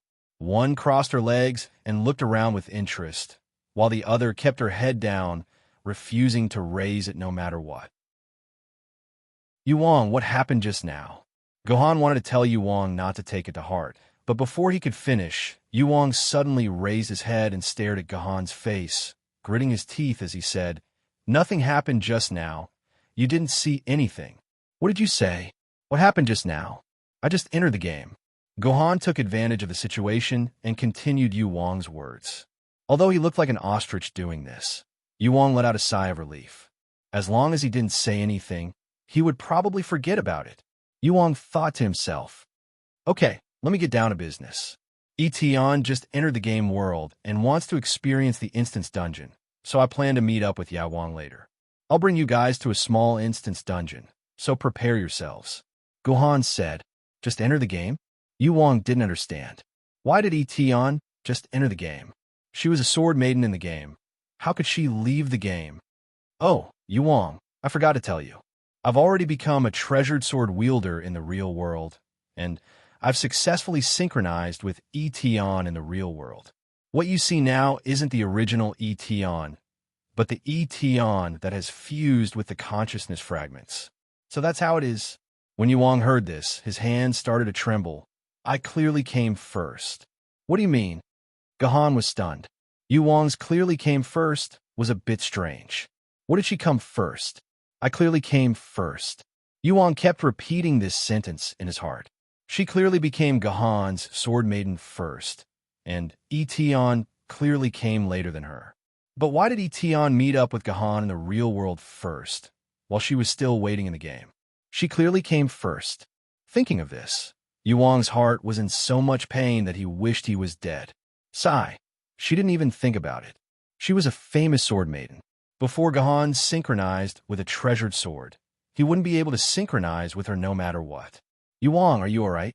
Etian, who had fused with the consciousness fragments, could roughly guess what Yuang was thinking. She giggled and asked Etian, "That's right. Let me tell you, Gahan is really handsome in the real world. His face is so white, just looking at him makes me want to kiss him." All right, Etian's suicidal words completely ignited a certain chord in Yuang's heart. She suddenly stood up. "Gahan, I'm not feeling well today. You and Etion go do dungeons. I'll stay at home and not go anywhere." With that, Yuang ran away. He was about to end up like those melodramatic dramas. Unfortunately, Gahan didn't like these useless dramas. Before Yuang could run out of the hall, Gahan's heart moved. "Yuang, come back." Yuang's running moan stopped, and then her feet involuntarily retreated until she retreated in front of Gahan. "Yuang, sit down." Gahan ordered again. Then, Yuang sat on Gahan's lap. "You're not allowed to stay anywhere today. You're coming with me to the dungeon." Guhan paused and saw that Yuang's face was still ashen and miserable. Her body was also very stiff. It seemed like she was still resisting Gahan's orders. Helpless, Gahan added, "Without you, the dungeon doesn't have any meaning." Hearing Guhan say this, King Yu's body softened. His body was no longer stiff, his face was no longer pale, and his mouth was no longer tightly shut. Thousands of words converged into one sentence. Annoying. Don't misunderstand. These words weren't said by King Yu, but by Etion. She couldn't stand the lovey-dovey couple in front of her anymore. She walked out of the hall with large strides and left behind these harsh words. "I'll give you guys 10 minutes. If you don't come out in 10 minutes, I'll go play in the dungeon by myself. You can't do anything by yourself. Without my control, you won't even be able to leave this sword tomb." Guhan silently retorted, "Let's go now." How could Queen Yu have the face to stay here for another 10 minutes? She immediately stood up from Guhan's body and chased after Etion. Annoying. Guess who said that hateful sentence? Chapter 296. Before going to the dungeon, Gahan had to make a trip to Yaowang. A few minutes after Gahan entered the game, Yaowang's invitation was sent to Gahan's personal terminal. Clearly, he had a very strong need for Gahan. The adjective was not quite right. Therefore, after appeasing King Yu and Heavenly, Gahan brought the two of them to Yaowang's encampment. Heavenly had no interest in such a dirty deal, so she forcefully dragged King Yu to the tavern in the encampment for a drink. Therefore, Gahan entered Yaowang's meeting room alone. It was the same meeting room that he had talked to Yaowang after clearing the dungeon. At this time, Yaowang was already waiting in the meeting room. Looking at the empty teacup in front of Yaowang, it seemed that Yaowang had been waiting for Gahan for a long time. Did sect leader Yaowang wait for a long time? Gahan sat opposite Yaowang and asked with a smile, "It's all right. It's only been an hour." Yaowang replied without changing his expression, "Looks like sect leader Yaowang has been very relaxed recently. It's my honor that you can wait for me for an hour." After Gahan finished speaking, two NPC maidservants placed a cup of tea in front of Gahan and filled Yaowang's cup. Gahan took a sip. "Let's skip the small talk. Sect leader Yaowang asked me to come here in such a hurry. What's the matter?" "Our challenge with eternal autumn water has been brought forward." Yaowang drank the tea that he had just poured. Brought forward? Brought forward when? According to the original plan, Yaowang would challenge everlasting autumn water in a month's time. There were about 20 days left until then. The day after tomorrow. Yaowang was silent for a while, then spat out the time. The day after tomorrow. Even with Gahan's shrewdness, he couldn't help but look surprised. What kind of joke was this? The original 1 month's time had been shortened by 20 days. This was equivalent to reducing the mobilization time and logistical preparation time of a large-scale war by more than half. If you reduce the mobilization time of World War I and World War II by half, let's see if Germany would be defeated. These 20 days were very important for Yaowang's sword faction. They had to make plans, arrange manpower, and prepare various battle resources. In short, without these 20 days, Yaowang's sword faction's chances of winning had dropped by at least 40%. Can it be a few more days? The battle is going to start the day after tomorrow. Many of your sword faction members probably have their own plans or are not online at all. Whether you can gather half of your members by the day after tomorrow is a problem. Gahan couldn't help but remind Yaowang, "I have no choice. The battle has to start the day after tomorrow. If possible, I would even like to start the battle tomorrow." Yaowang looked helpless. It was obvious that he wasn't prepared for such an outcome. He hadn't expected it. Did something happen? Seeing Yao Wang's expression, Guhan knew that Yao Wang was forced to make such a decision. How could a smart person like him do such a stupid thing? Take a guess. Yao Guang suddenly wanted to keep him in suspense and play the traditional game of you guess with Guhan. It was probably because Guhan had directly seen through his plan to challenge Everlasting Autumn Water's position as one of the 10 great sects last time, so he felt a little unreconciled and wanted to regain some face and so on. Childish. Guhan snorted coldly. The word childish made Yao Wang feel embarrassed. Damn it, this is indeed a little childish. Forget it, childish it is. If you, military governor, can't guess it, I can at least feel better. However, guessing and whatnot had always been Guhan's forte. There's nothing to guess. You suddenly brought forward the time of attack. It's nothing more than a sudden change that forced you to bring forward the time. Guhan analyzed slowly. Such a change can only come from two possibilities. Either your Yao Wang sword faction has become weaker, or Everlasting Autumn Water has become stronger. On my way here, I noticed that there are a lot more people in your Yao Wang sword faction than before. The members' faces are also filled with excitement. It seems that because of the first clear of the instance dungeon and the defeat of Great Waves, your sword faction has gained a lot of new blood. Right now, Yao Wang's sword faction should be on the rise. It's impossible for their strength to decline. Then, the problem lies with Everlasting Autumn Water. Everlasting Autumn Water must have become stronger as well. If a sword faction wants to become stronger, the simplest way is to add a large number of experts.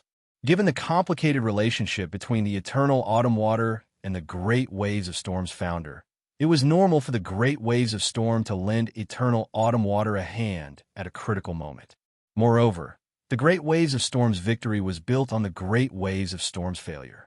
The Great Waves of Storm wanted revenge even in his dreams. And the best way for them to take revenge on Yao Wang's sword faction is to make you fail this challenge and make you spit out everything you got from them. So, I think you should have noticed that a large number of experts from Great Waves of Storm have started to withdraw from Great Waves of Storm sword faction. Great Waves of Storm sword faction is famous for being difficult to join. It's not normal for so many experts to withdraw. The higher-ups of Great Waves of Storm sword faction must have given the order for these experts to withdraw from the faction. Then, they will have to let these experts join Everlasting Autumn Water.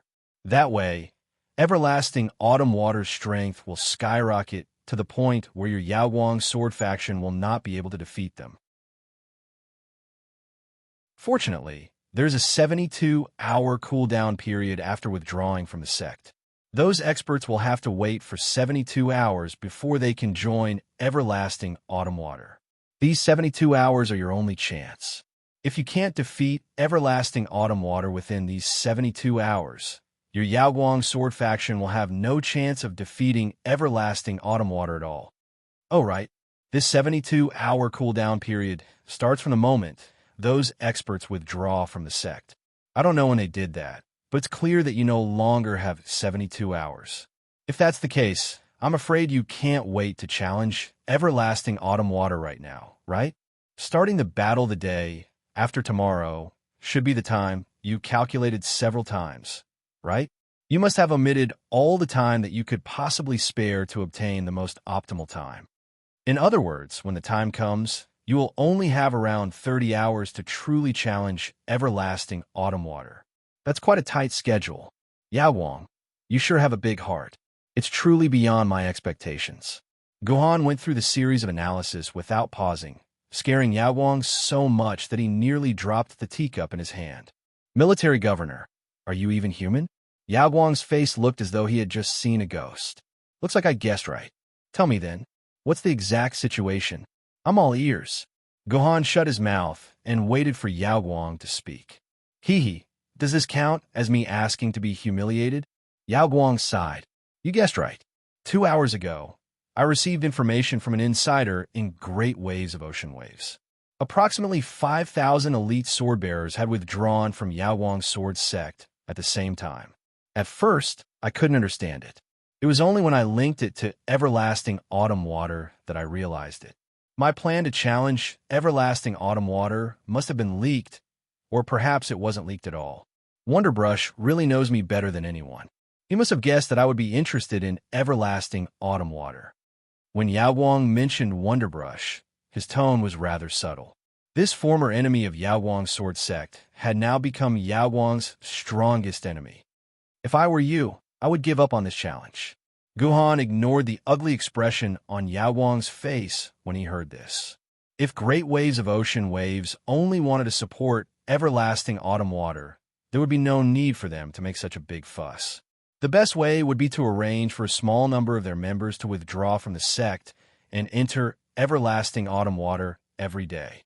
As long as they enter everlasting autumn water silently. Unless your insider has become a high-level character, it would be impossible for them to discover such information. But now, Great Waves of Ocean Waves is doing the exact opposite, arranging for 5,000 people to withdraw in such a big fuss. This means that Great Waves of Ocean Waves is doing this on purpose for you to see, to tell you, Yao Wang, that I'm going to support everlasting autumn water. You only have 72 hours left. If you don't act now, you will never have the chance to challenge everlasting autumn water. Guhan continued to analyze. Great Waves of Ocean Waves is forcing you to make a choice. Are you going to attack within 72 hours, or are you going to give up on your ambitions for everlasting autumn water? If you give up on your ambitions, then Great Waves of Ocean Waves will be able to protect everlasting autumn water and achieve their basic goal. If you make the first move, then that would be even better. Since ancient times, other than Great Waves of Ocean Waves itself, there has never been a sword sect that could end a sect challenge in a mere 30 hours. If you really do that, Yao Wang, you will be courting death. Once the original members of Everlasting Autumn Water survive these 30 hours, and the main force from Great Waves of Ocean Waves joins Everlasting Autumn Water, then you will be completely finished. Everything that your sect has accumulated for over 10 years will all be in the hands of Everlasting Autumn Water. Oh, that's right. If I were Ogenu and Ogenu of Great Waves of Ocean Waves, then I would arrange for a few of my top experts to withdraw from Great Waves of Ocean Wave Sword Sect and join Everlasting Autumn Water. That would at least increase Everlasting Autumn Water's battle prowess by half. That way, it would be even more impossible for you to defeat Everlasting Autumn Water. This is actually a rather simple trap.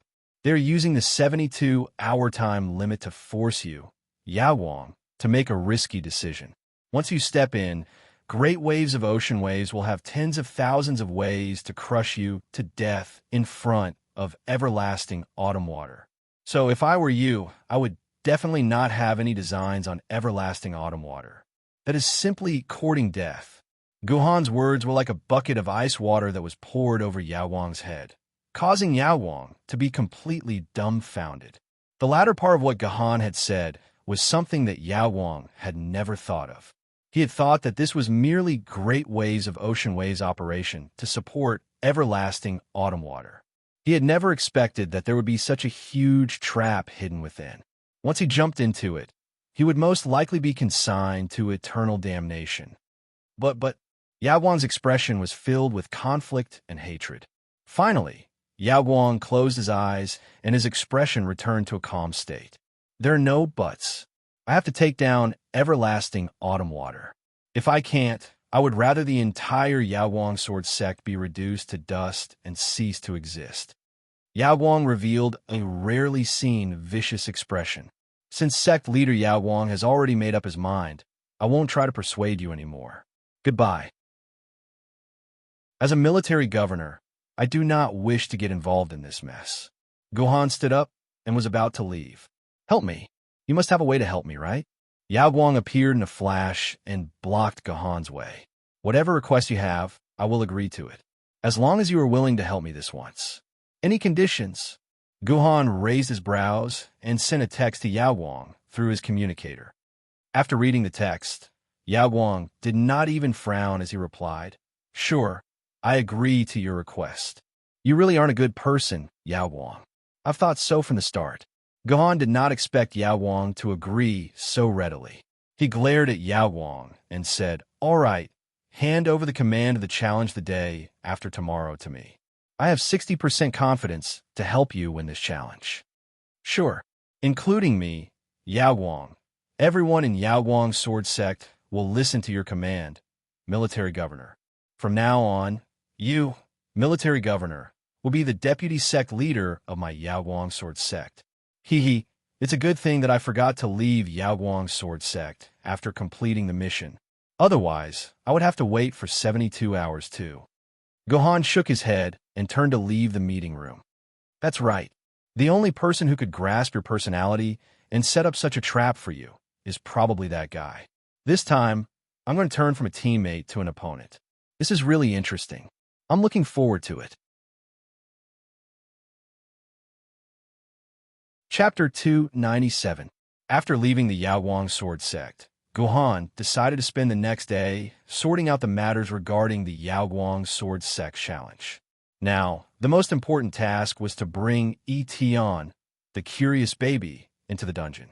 Gohan estimated the time and estimated that he could play for another 1 or 2 hours, which was just about the time needed to complete a small dungeon. Gohan arrived at the Yao Guang sword sect's dungeon transfer hub. This was a building unique to the sword sect. It could easily transfer the sword sect players to the various dungeons. Players did not need to waste a lot of time going to the dungeon gates to enter the dungeon. This was a very good benefit for the sword sect players. Clicking on the transfer page of the dungeon transfer hub, one would be able to see the dungeon tree page of Sword Maiden Online. Sword Maiden Online's dungeon system was like a huge tree that reached the heavens. There were countless branches extending from the trunk, and on top of each branch, there would be countless branches. These dungeons were all dungeons connected to one another. If one wanted to complete the later dungeons with richer rewards, they would need to complete the previous dungeons one by one. So far, Gohan's dungeon tree only showed that Gohan had completed 2 dungeons. One was the initial dungeon, and the other was the Wudong Peak dungeon. Some readers would ask, didn't he also complete the King Arthur's Betrayal dungeon? It was true that Gohan had indeed completed the King Arthur's Betrayal dungeon. However, when Gohan first cleared the King Arthur's Betrayal dungeon, the dungeon was in a hidden state. In other words, it did not require any prerequisites. That was why Gohan was able to join the dungeon. However, now that King Arthur's Betrayal had been added to the dungeon tree, it had become the top dungeon among the famed sword-level dungeons. If one wanted to challenge this dungeon, one would need to clear all 8 dungeons before this dungeon. Although Gohan was the first party leader to complete the King Arthur's Betrayal dungeon, it was useless. At that moment, the dungeon was still in an inactive state. Ignoring the famed sword-level instance dungeon, which was still very far away from Gohan, Gohan's target was the few instance dungeons that he could clear. The instance dungeon tree was made up of 6 instance dungeons. They were the Ancient Sword main storyline dungeon, King Yu Jian, the Treasure Sword main storyline dungeon, Wudong Peak, the Famed Sword main storyline dungeon, Yanjing Defense Battle, the Spirit Sword main storyline dungeon, Alps Battle, the Fairy Sword main storyline dungeon, Return to England, and the Emperor Sword main storyline dungeon, Riding into the Heavenly Court. In addition to these 6 main dungeons, there were a series of side dungeons that extended from the main dungeon.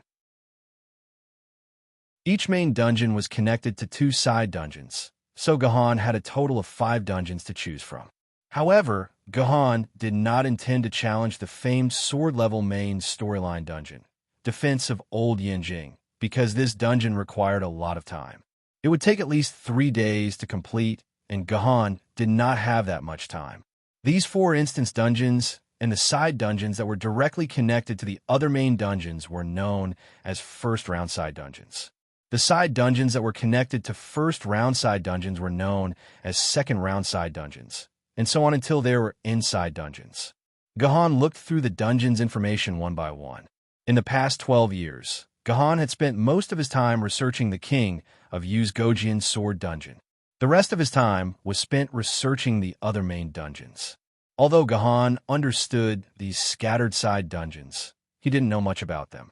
He was only slightly better than ordinary players who hadn't done their homework. Originally, Gohan's attention had been focused on the two treasured sword grade dungeons. After all, the base rewards of a treasured sword grade dungeon were double that of an ancient sword grade dungeon. However, when Gohan accidentally glanced at one of the ancient sword grade dungeons, he was shocked. Is this a side dungeon? Gohan found an interesting instance dungeon in the ancient sword grade dungeon. The rewards of this instance dungeon weren't much, but to the Heavenly Reliance, it was a very interesting instance dungeon. Originally, Gohan had thought that this instance dungeon would be in the 4th or 5th round. He hadn't expected it to be a side dungeon. There's nothing to hesitate about. This is it. Gohan made up his mind. He tapped on the instance dungeon, and an instance dungeon door opened. Gohan brought the Heavenly Reliance and the King of Yu and instantly disappeared into the instance dungeon door. System announcement. Player Military Governor. Welcome to the Hero's Rise from Insignificance Instance Dungeon. Quest objective. Protect the youth I Ching and allow him to successfully reach the next Survivor Sanctuary. Please note that the more Yuan Ko I Ching kills personally, the higher the instance dungeon's rating will be. System announcement. Quest 1 has been updated. Skinny Youth. Find the youth I Ching, gain his trust, and become his friend. Is this the scenery of this world 700 years ago? When Gohan entered the instance dungeon, he saw endless yellow sand. Countless ruins were buried by this yellow sand. If Gohan hadn't known that this was the Jiangnan River town, Gohan would have thought that he had arrived at the edge of the Sahara Desert. Yes, this place filled with yellow sand used to be the Jiangnan River town where birds sang and flowers bloomed. It was located near the former suburbs of Suzhou. Unfortunately, this water town had become a desert. When the wind blew, the yellow sand would fill the sky. It was said that this was one of the most intense battlefields after the apocalypse. A few Egyptian deities wanted to transform this area into a desert like their hometown. In the end, halfway through the transformation, they were killed by Jiandi, who was passing by. Unfortunately, after the transformation of Suzhou, even Jiandi did not have the ability to restore this place to its original state. It was only after Yuzhong City was established that technology was used to slowly transform this desert back to its original state. However, before Yuzhong City was established, this area had always been a desert. However, this was the benefit of the desert. Even Yuan Ko could not stand such terrible living conditions. Other than the freaks of the Egyptian deities, there were probably not many Yuan Ko who would like to live in the desert. Therefore, this place had become a paradise for human survivors. Because it was too far away from the New Yanjing city, the survivors here did not have the mood or the ability to travel all the way to the New Yanjing city in search of some paradise. Instead, they chose to live in this place that even Yuan Ko did not want to stay in, struggling at death's door. According to the quest description, Gohan's first task was to find the young NPC Ching.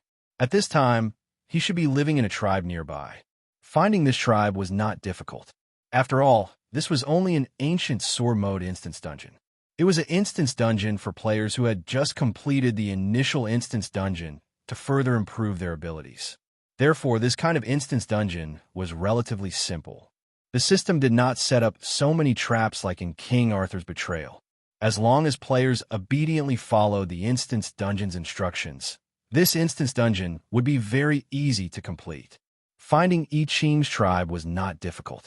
This was because there were a series of footprints near where Gohan had appeared. In a place like the desert, all kinds of footprints would disappear without a trace with a slight breeze. The footprints that Gohan saw were very clear, which meant that the owner of the footprints had not been here for long. As expected, following the footprints, Gohan saw a group of humans walking forward with their heads lowered. Their bodies were almost completely naked, with only a few rags wrapped around the important parts of their lower bodies. According to common sense, people living in the desert had to wrap their bodies tightly. Even if the temperature outside was 40 degrees Celsius, they still had to do so. This sounded a little unbelievable. Shouldn't people not wear clothes when it was hot? Why did they have to wrap themselves up? Wasn't this contradictory? The person who asked this question must have not been exposed to the sun for a long time. Human skin could not be exposed to the sun for long periods of time. Once exposed to the sun for too long, the skin would dry out and shrink, increase wrinkles, decrease elasticity, dilate capillaries, pigmentation, white atrophic spots, rhomboid skin, actinic granulomas, and star-like spontaneous scars. Otherwise, why would people who basked in the sun on the beach have to rub sunscreen on their bodies? In a place like the desert where the sun was hot every day, if they didn't cover their skin, they basically wouldn't live past the age of 10. Their tender skin would dry up and crack, and finally their whole body would fester and die. However, the desert that Gahan was in was different. This was not a normal desert, but a desert that was formed by magic. In a place like Suzhou, where it was constantly raining, how could it be exposed to the sun for a long period of time? Therefore, these survivors didn't have to worry about the problem of their skin. Fortunately, the gods of the Egyptian pantheon only completed half of the magic transformation. They only changed the land into a desert, but they didn't have time to change the surrounding climate. Once the transformation was completed, this place would not be suitable for humans to live in. Because these humans couldn't find cloth at all, the surrounding areas that weren't part of the desert were all Yuan Li, and the few oases in the desert were also used to grow food. There was no place for people to grow flax. Hello. Gahan quickly caught up to the group of walking survivors. These survivors looked at Gahan and Etion with envy and suspicion. They were envious because Gahan was wearing a full set of clothes, shoes, and hat. This was what they had dreamed of in their lives. What they were puzzled about was why Gahan and Etion would appear here. This group of survivors had about a dozen people. Among them, there were a few brave, young, and strong fellows who couldn't help but lick their tongues. The clothes of these two humans that appeared out of nowhere were too beautiful. If they could take them off and wear them, how good would that be? And that woman, she was really too beautiful. Compared to her, the other women in the tribe seemed to have been dried out. They were practically no different from dried beans.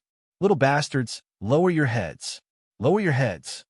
The middle-aged man who was leading the group fiercely scolded the few youths who had bad intentions. He was a knowledgeable person and knew that there were still sword-bearers in this world. When he was young, he was fortunate enough to talk to a sword-bearer. At first glance, he felt that Gahan was like a sword-bearer, because other than sword-bearers, no one could live so comfortably. Moreover, he even had a beautiful woman following behind him. This was the treatment that only sword-bearers could enjoy. Chapter 298. The team that Gahan met belonged to a small survival team called the Zongzi tribe. According to the team leader, the ancestor of the Zongzi tribe was a Zongzi dealer. Before the apocalypse, it just happened to be a few days before the Dragon Boat Festival. This dealer had hoarded hundreds of tons of frozen Zongzi in his warehouse, intending to make a fortune. After the apocalypse, this dealer, who liked to read web novels, decisively used the welding equipment in his warehouse to weld the entire warehouse shut, leaving only a small, concealed entrance. After a few days, this dealer seemed to have wandered around the area and found 4 or 5 starving girls between the ages of 10 and 14. He then brought these 13, 14-year-old girls into the warehouse and lived a happy harem life with them. From a certain point of view, this Zongzi dealer was a character with a harem template. Until he died of cancer 5 years later, his warehouse had never been visited by Yuan Ko. Even after he died, he still hadn't finished eating his Zongzi. He spent a few months digging a cellar under the ground of his warehouse, and then moved all the ice and Zongzi from the freezer into the cellar. This way, his Zongzi could be kept frozen for a few years. This dealer died, but his harem survived and even gave birth to a few children for him. This was the embryonic form of the Zongzi tribe. After a series of events, the Zongzi tribe finally developed into a small tribe with hundreds of people and blood relations. In the entire Suzhou desert, it could be considered a tribe with a small reputation. The team that Gahan met was the team in charge of collecting water from the Zongzi tribe. The Zongzi tribe had recently lost a battle with another tribe, and the oasis that they relied on for survival had also been taken away by that tribe. The most important thing in the desert was water. Without the help of the oasis, the Zongzi tribe had to send out a team of adventurers and take great risks to obtain water from other areas in Suzhou that hadn't been decertified. Gahan's quest target, I Ching, was in this Zongzi tribe. However, he wasn't in this team of adventurers, so Gahan could only follow this team to the temporary stronghold of the Zongzi tribe. On the way to the base, the leader of the adventurer team, the middle-aged man known as Brother Long, had been trying his best to please Gahan and Etion. He even wanted to give Gahan a very precious alpine candy wrapped in a golden package. In this era, any candy was incomparably delicious, even if it had been around for more than 200 years. Of course, Gahan wasn't interested in a candy like that. Brother Long was a little embarrassed that he didn't give the candy away. However, he kept trying to talk to Gahan and tell him about the tragedy of his tribe. This also made Gahan understand why Brother Long was trying his best to please Gahan. It was because Brother Long hoped that Gahan could help the Zongzi tribe reclaim their oasis. Without the oasis, not only did it mean that they would lose their water source, it also meant that they would lose their source of food. This meant that the Zongzi tribe, who had been relying on their food reserves to survive, would soon run out of food and ammunition. However, apart from this Brother Long who was trying to curry favor with Gahan and the others after discovering their identity as sword-bearers, the rest of the youths were glaring at Gahan with anger. They didn't have a single shred of respect for Gahan. On the contrary, their eyes were filled with rage, as though Gahan was their father's murderer. However, this was the first time that Gahan had met them, and there wasn't any past grudges between them. It seemed like the hatred in their eyes had something to do with Gahan's identity as a sword-bearer. For these survivors to actually hate a sword-bearer who could protect their lives, this was an extremely interesting matter. After following the adventurer team for 10 minutes, Gahan finally arrived at a few buildings that were completely covered in sand. These buildings should have been built by the residents of the nearby villages before the Great Calamity. Because these buildings were built by the residents themselves, they were relatively sturdy. Even after being exposed to the elements for over 200 years and being buried by the desert, they still stood firm on the ground. These few buildings became the temporary stronghold of the Zongzi tribe and could barely provide shelter for the Zongzi tribe in the desert. Outside these buildings, there was a simple wall made of sand. At the few exits of the wall, there were a few middle-aged men wielding guns standing guard. These guns weren't used to deal with Yuan Ko, because ordinary guns were completely useless against Yuan Ko. These guns were used to deal with humans. The human survivors in the desert weren't friendly towards each other, and fighting for survival resources was a common occurrence. In the desert, humans were the most dangerous creatures, just like the tribe that had previously robbed the Zongzi tribe of their oasis. It was probably because of the deterrence of these guns that the other tribe didn't dare to completely annihilate the Zongzi tribe. Otherwise, robbing the Zongzi tribe of all their food would be in line with their fundamental interests. After entering the Zongzi tribe's temporary encampment, he discovered that most of the people were lazily lying on the ground, without any desire to move. Their faces didn't have the slightest bit of liveliness that a living person should have, as if they were waiting for death. "Hey, Gahan, why are they all like this?" Seeing this scene, Etion asked in confusion. They've probably lost all hope of surviving. In this desert, an oasis is a necessary territory for every tribe to survive. Once they lose their oasis, they'll lose their arable land, and without land, they won't have any food. This kind of tribe will either be swallowed up by other tribes or wait for death. Gahan explained. Actually, Gahan didn't know much about this dungeon. Unlike the King Arthur's Betrayal dungeon, where he had collected a few days' worth of information beforehand, Gahan had only read a few posts about this dungeon and had a general understanding of the main storyline of the dungeon. The words that he had said to Etion just now were mostly what Gahan had analyzed based on the information he had obtained from Brother Long's conversation. After the adventurer team entered the outpost, they split up.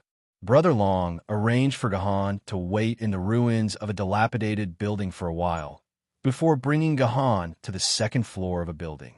There was a white-haired old man waiting. In the entire tribe, this old man had the most clothes on him and there were all sorts of strange items from before the apocalypse hanging on his clothes. From this, it could be determined that this old man was the Zongzi tribe's elder or chief. This little old man is Iyun. I wonder how I should address the two esteemed lords? The old man called Iyun spoke with a trembling voice, as if he was cowering. Furthermore, after saying those words, he planned on kneeling down to greet Gahan. This was not the bearing that a chief of a tribe should have. It was unknown if he was scared out of his wits, or if he was pretending to be pitiful. Old chief, there's no need to be so courteous. My name is Military Governor, and I'm a sword wielder. She is my sword maiden, Etion. The moment Gahan released his sword, Iyun, who was about to kneel down, realized that his knees seemed to be held up by a powerful force, preventing him from kneeling down. My apologies, my apologies. Old man, Iyun no longer attempted to kneel down. Instead, he turned around and pushed aside a pile of sand behind him. He took out a large plastic bucket from within and laboriously brought it in front of Gahan. Iyun opened the plastic bucket, and inside it was a bucket of flour. It was not even half the bucket's capacity. Iyun looked pitiful as he said with a face full of worry, "Lord, our tribe has nothing else to show our filial respect to you. This is our last bit of rations. Please accept it." "This is your last bit of rations? With so many of you, this amount of flour probably won't even last 2 days." Etion could not help but say after seeing such a small amount of flour. More than that, more than that. If we eat sparingly, we can eat for a week." Iyun smiled dryly. To feed 100 people for a week with such a small amount of flour, each person probably wouldn't even have enough for 5 pitiful bottle caps. "Then, since you only have such a small amount of flour, why do you still want to give it to us?" Etion asked curiously. This old man's tribe is doomed. Instead of wasting such precious rations on this old man's tribe, why don't we hand it over to the few sword wielders? Why don't we hand it over to the sword bearers? Once the sword bearers have their fill, they will have the strength to kill a few more Yuanin. That way, my Zongzi tribe can die without regrets. When Iyun said that, his expression was one of self-sacrifice and righteousness. At this moment, Etion was moved. She closed the bucket and returned it to Iyun's hands. Then, she took out a large pile of bread, beer, beef jerky, rice pancakes, puffed foods, and various other food from her scabbard. Etion had probably taken out all the food from her scabbard, forming a small mountain. It was probably enough to feed the Zongzi tribe for a few weeks. Gahan was also extremely surprised at this. He knew that Etion's scabbard contained a lot of food, but he never expected that the scabbard contained so much food. This was actually the collection of the previous Etion's consciousness fragment. If not, Etion would not have had the time to gather so much food. "Thank you, Your Excellency. Thank you, Your Excellency." When the old man saw so much food, he immediately knelt down in front of Etion. He hugged Etion's calf and cried out his thanks. This made Etion feel a deep sense of pride. When Gahan and Etion came out of Iyun's room, Etion was still feeling good, thinking that she had done a great deed. However, when Etion occasionally glanced at Gahan, she realized that Gahan's face was filled with a mocking smile. "Hey, ugly freak, are you mocking me?" Etion's senses were extremely sensitive, so she immediately questioned Gahan. "No." Gahan shook his head very straightforwardly. "I don't dare mock you." "Oof." Etion was not stupid. She raised her eyebrows and was about to flare up at Gahan. But at this moment, a little kid suddenly flashed past Etion and Gahan. Before he left, he even said a very disdainful sentence, "Idiot sword lady." As such, Etion stayed in her original spot, motionless. "What's the matter? You were even angry at a child?" Gahan asked curiously. "No, I just feel like I met someone familiar." Etion's words were somewhat baffling.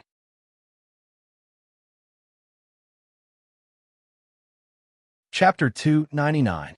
Did you see someone you know? Gahan wasn't surprised, as if he had already guessed Etion's expression. "I'm not sure." Etion shook her head. "Then let's go look for him. Maybe he really is someone you know." Gahan's smile hid something interesting.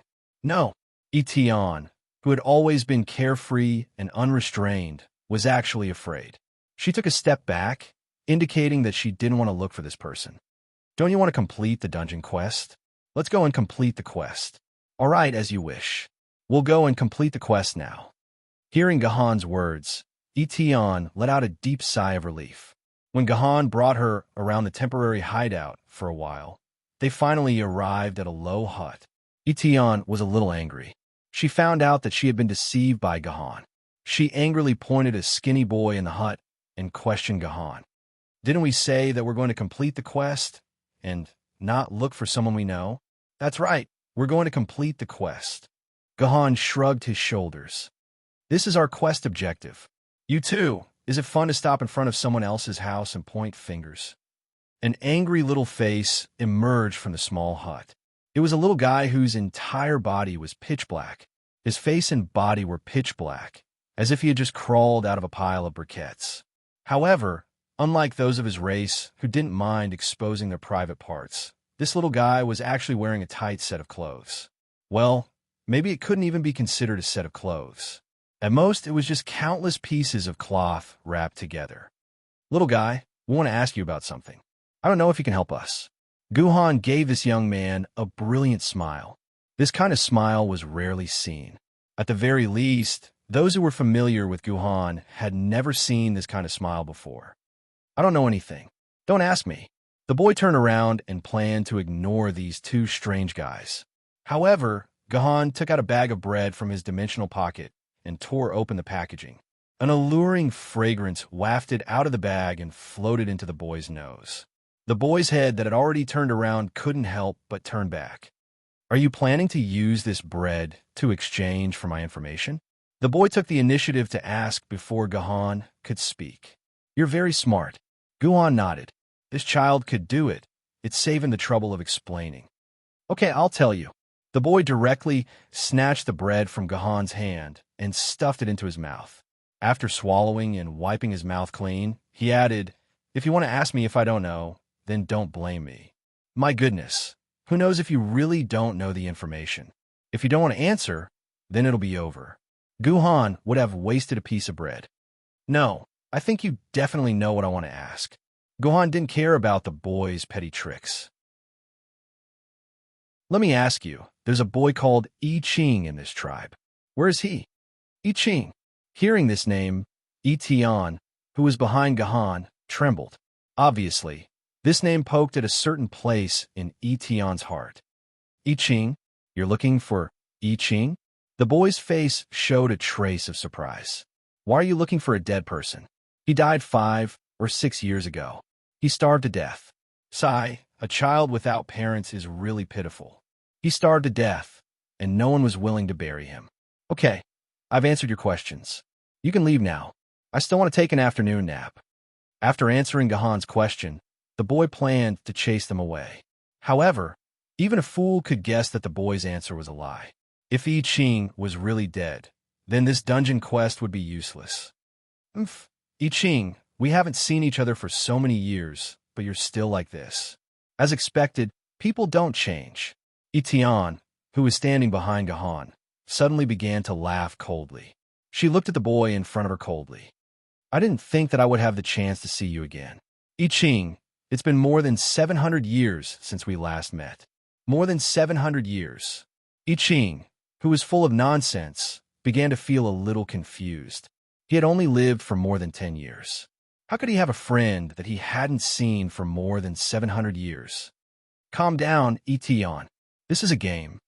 Guhan patted Etion's shoulder and said to Etion through the sword mark, This is a dungeon in a game. Everything you see is illusory data. This is not the real I Ching. It's just a bunch of data. Etion didn't say anything. She also came to her senses. She silently lowered her head and directly entered the small house through the door. I Ching wanted to stop Etion, but how could he, who was so skinny and weak, stop Etion, who was a sword mother? So he was directly pushed to the ground and fell. Hee. Guhan laughed. He helped I Ching up from the ground and entered the small house. Who are you people? What do you want? Don't you know that trespassing will result in death? I Ching was very angry. These two people were really too strange and didn't follow the rules. I'm sure you can guess who we are. As for the crime of trespassing, do you think there are police here? Fine, you're a sword wielder. You're awesome, you're amazing. You guys stay here. I'll leave. I Ching picked up some things on the ground and was about to leave these awesome sword wielder. You ate my food and gave me fake information. How are we going to settle this? Gohan pulled I Ching back with his sword chi. I Ching couldn't take another step forward. Even though his face was red, he still couldn't move. Fine, you guys are amazing. I admit it. I Ching wasn't someone who didn't know how to be flexible. Seeing that he couldn't escape from Gohan's clutches, he just sat on the ground and looked like he had been played to death. That's right. I'm I Ching. Tell me, why are you looking for me? I Ching stared at Gohan and Etion provocatively. But I'm very hungry right now. I'm going to starve to death soon. You guys better give me something to eat. Otherwise, I won't answer a single word. Sure, it's a fair deal. Gohan threw another piece of bread to I Ching. I Ching hurriedly tore off the wrapping paper and took a big bite. You guys should be from Yinjing City, right? But we're indeed from Yinjing City. How did you know? Gohan asked with a smile. Isn't that simple? Who would be so extravagant as to wrap their bread in a transparent plastic bag? Only people from Yinjing City would have the time to do that. Speaking up to here, I Ching's face revealed a trace of yearning. Actually, even if you guys don't say it, I can guess why you guys are looking for me. Were you guys sent by him to pick me up? Gohan shook his head. I don't know what you mean. Gohan really didn't know what I Ching was talking about. As mentioned before, Gohan only knew some of the main storyline of this dungeon. As for the specific plot and the various story backgrounds and details, Gohan didn't know. Stop pretending. You guys were sent by him. I Ching sneered. Otherwise, who in the entire Yinjing City would care about the life and death of a beast like me? It must have been hard on him. It's been more than 10 years, yet he still remembers me. Gohan didn't say anything because he didn't know what I Ching was talking about. However, I Ching, who had opened his mouth, began to talk nonstop. It was probably because he thought that Gohan knew what he was talking about. That person thinks that if he remembers me now and picks me up, I'll be grateful to him and call him my dear daddy. From the moment he left me and my mother here, I've cut off all ties with him. From now on, I Ching, am I Ching, a pawn of the Zongzi tribe. I'm not the descendant of Ida, the great sword-bearer. I've already sworn to the heavens that from now on, Ida and I will be separated by blood. Go back and tell him that unless he wants to see my dead body, don't disturb my life. I Ching had mistaken Gohan for his father's subordinate who was here to pick him up. Listening to the things inside, I Ching's father was also a sword-bearer. This was a little interesting. Why would a sword-bearer from Yinjing City have a biological son in the Suzhou Desert thousands of miles away? Whether you believe it or not, we're not sent by your father to pick you up. Gohan shook his head. Due to some special reasons, we have to find you and protect you until the upcoming danger is over. Huh? I Ching, who had tears in his eyes, raised his head and looked at Gohan hesitantly. You guys really aren't sent by Ida to pick me up. Of course not. Unless the Ida you're talking about is a sword-bearer at spirit sword level or above, he wouldn't be able to command a sword-bearer like me. Furthermore, we don't plan to bring you back. If we really want to do that, we could just knock you out. There's no need to waste so much effort talking to you. You're a smart kid. You should know that I'm not lying. Then why are you looking for me? I Ching couldn't understand. Also, you said you're going to protect me through some danger. What the hell is this? How do you know what danger I'm going to face? And why do you want to protect a trash like me? Let me correct you. You're not trash. Your future is beyond your imagination. Because of the future you, we have to protect the present you. Do you understand? Gohan spoke in a roundabout way. A normal person wouldn't understand. I understand now. I Ching nodded his head forcefully. Do you have some sort of foresight skill? Do you know that the future me is stronger than you can imagine? So you want to protect the present me, who is weaker than you can imagine? Oh, maybe you guys don't have any foresight skill, but humans who came here from the future. Nowadays, there are Yuan Kos from the past everywhere, so it's not strange for a few sword bearers from the future to appear. Hearing I Ching's self-analysis, Guhan couldn't help but feel a little stunned. Is it strange? I Tian, who was silently watching everything, sneered. He's one of the most powerful Jiandis, the founder of Yuzhong City, Zhetian Jiandi. His wisdom has always surpassed you mortals. This I Ching was actually the young Zhetian Jiandi, the first sword-bearer of Heavenly Sword.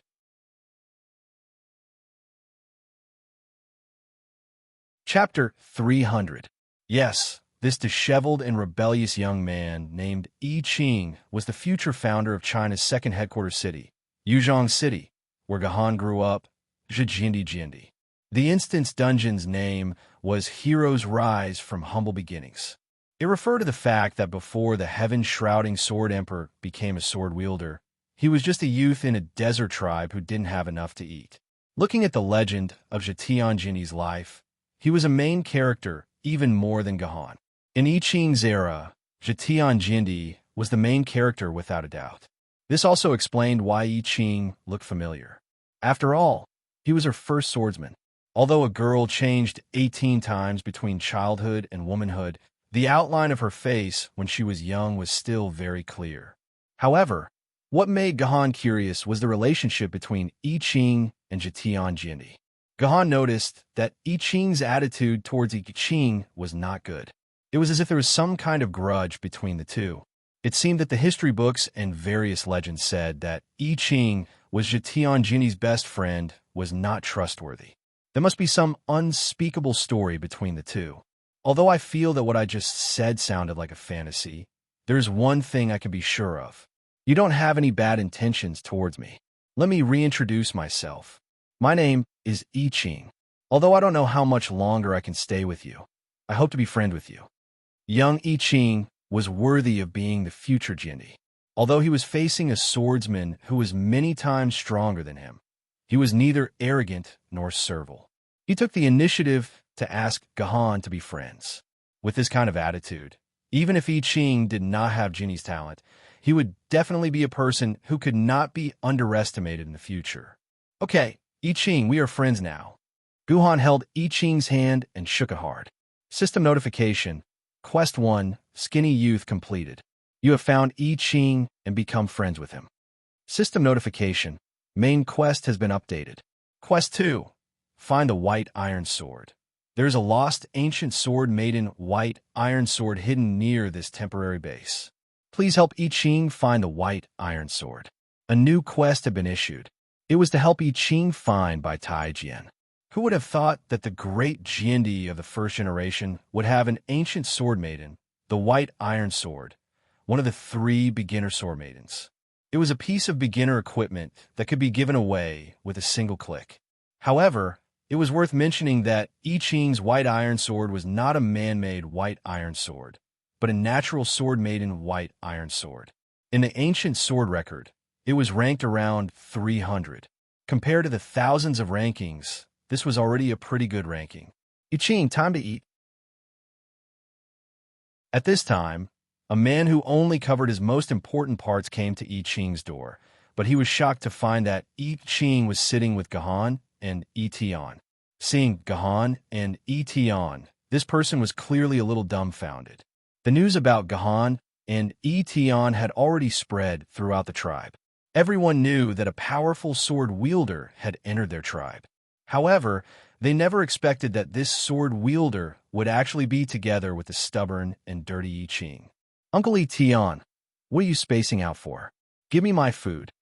I Ching urged when he saw I Tian standing at the door in a daze. Oh, here you go. Only then did I Tian hand over the 2 slightly charred scones from the basket to I Ching's hands. Seeing these 2 scones, I Ching said in shock, Uncle I Tian, did the chief confer a title? He actually gave me 2 scones. How can you say that? How can you say that the chief has gone crazy? Do you think that giving you 1 more scone is a bad thing? These past few days, we haven't even eaten our fill. I Tian said unhappily. No, Uncle I Tian, our Zongzi tribe is in the most difficult time right now. We should try our best to save food in order to be able to survive this period.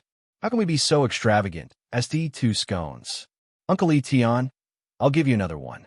You go and persuade the chief not to be so extravagant. I Ching said sincerely. You're crazy. If you don't want to eat, then leave. I Tian snatched the scone from I Ching's hands and left angrily.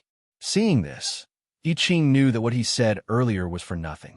He could only sigh, turn around, sit down, and silently nibble on the scones in his hands. I couldn't tell that you're so considerate of the tribe. Gohan smiled. I lost my parents when I was 4. If it wasn't for the kindness of the tribe that brought me up, I would have died in this desert a long time ago. It was the tribe that saved my life, and I Ching, must repay the kindness. Therefore, even if he came to take me to Yanjing City to enjoy a comfortable life, I would never leave the tribe. I Ching, will live and die with the tribe. As long as I Ching, am here, the tribe will be here. I Ching bit half of the scone and carefully hid the other half in his clothes. He had just eaten 2 pieces of bread from Gohan, and this time he only ate half of the scone, so he didn't feel hungry. Drink some water. Gohan handed a bottle of water to I Ching. I Ching was stunned for a moment and thanked him. He unscrewed the bottle cap and drank all the water in one gulp. Then, like the half of the scone, he carefully kept the empty bottle. The most important thing in the desert is the container for water. This bottle is much more valuable than the water. I Ching explained. I Ching, since we're friends now, can I ask what's going on between you and your father, that him? If he's really your father, and you're worried about the survival of the tribe, I can ask him to help you when I return to Yanjing City. No, absolutely don't go to him. I Ching's reaction was very strong. I don't want to meet that ungrateful, cruel, and heartless person again, and I will never accept his help. What's going on? I Ching, if you're my friend, then as a friend, I hope I can help you. Forget it. It's not a big deal to tell you. I Ching sneered. My father, the man called Ida, was the same as me. He lost his parents when he was young and was brought up by the tribe as an orphan. In the end, not only did the chief not look down on my father, but he also married his own daughter to him, and later he had me. In the end, when I was 1 year old, he found a sword from God knows where and became the sword bearer, becoming the most powerful person in the tribe. So the chief passed the position to my father and let him lead the tribe forward. At first it was quite good, because there was only one sword bearer in the desert, and he was the most invincible human in the whole desert. All the tribes were afraid of our Zongzi tribe, and we once owned 3 oases with a population of more than 400. We were the most powerful tribe in the desert. But later, 2 sword bearers from Yanjing City came, and we warmly welcomed them. In the end, they talked to my father for less than 10 minutes, and he decided to abandon our tribe and go to Yanjing City to live a life of luxury. My mother and I were very happy at first, and thought that we could go to Yanjing City with my father to live a happy life. But that night, the man left without saying goodbye with the sword bearers from Yanjing City, and left my mother and me alone in this yellow desert. He didn't even give us an explanation. So my mother and I lost our father, and the tribe lost a powerful chief. The surrounding tribes that were afraid of us joined forces after hearing the news and launched attacks against us again and again. Until now, our Zongzi tribe has lost all of our oases, and more than 300 of our tribesmen died in more than 10 years of fighting. If we still can't find an oasis to live on, our Zongzi tribe will completely disappear. In the end, the first month after my father left, my mother went crazy because she couldn't accept the truth. Then, she ran into the desert alone, and we couldn't find any trace of her anymore. So I became an orphan. Fortunately, the tribesmen didn't vent their anger on me because of my father's departure, and instead raised me. So since I was young, I made up my mind that in this life I would never want to acknowledge that cruel man, and that I would forever be with the tribe through life and death, and through trials and tribulations. At first, I thought you were sent by my father to bring me to Yanjing City, because my mother told me that after he gave birth to me, he heard his thing, and that it would be impossible for him to have a second child. So I thought he wanted to continue his bloodline and wanted to bring me back. I'm sorry I've wronged you. At this point, I Ching's childhood story came to an end. This story couldn't be considered a soul-stirring, twists and turns, or thrilling story. It was just a very simple story of abandoning a wife. Such stories happened all the time. From ancient times to the present, there were endless examples. In ancient times, there was Chun Shimmy, and now there was a certain great ancestor. They were all typical people who abandoned their wives for the sake of their careers when they were young. Gahan listened very seriously to the story. Gahan didn't know that Jatian Jindi had such an experience when he was young.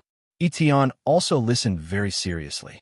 It seemed that when she was with I Ching in the past, she had never heard I Ching talk about his own past. I can guess the reason why that man didn't bring you and your mother, Gahan suddenly said. What reason? I Ching's voice was a little emotional. This was the biggest knot in his heart, and it was difficult for him to let go of it every time. It's very simple. We went through many difficulties and dangers on the way here from Yanjing City. Halfway through, there was a fellow sword-bearer who left us forever. Guhan's face showed a sad expression, completely unable to tell that this was something he made up. Even if it was a sword-bearer, going all the way back to Yanjing City from here was a matter of 9 out of 10 chances of survival. If your father brought you and your mother, I'm afraid that 9 out of 10 chances of survival would be 10 out of 10. I don't want to argue for your father, because I don't know him, but I just want to tell you this possibility. Your father might not want you and your mother to die on the way to Yanjing City, so he left without saying a word. He might not be as heartless as you think. If that's the case, then he could totally not have left, right? Wouldn't it have been better to stay here and protect the tribe that raised him? Why do you have to go to that damn Yanjing City? I Ching's emotions were about to explode, because no sword-bearer can resist the temptation of Yanjing City. Gohan curled his lips. To be precise, it's because he can't resist the temptation of improving his own abilities. Only by going to Yanjing City can your father possibly improve his strength. From this point of view, your father really owes you. So that's how it is. I Ching sat back down on the ground. The question that had been buried in his heart for a long time was finally solved. After listening to Gahan's explanation, I Ching felt that his hatred towards his father had lessened a little.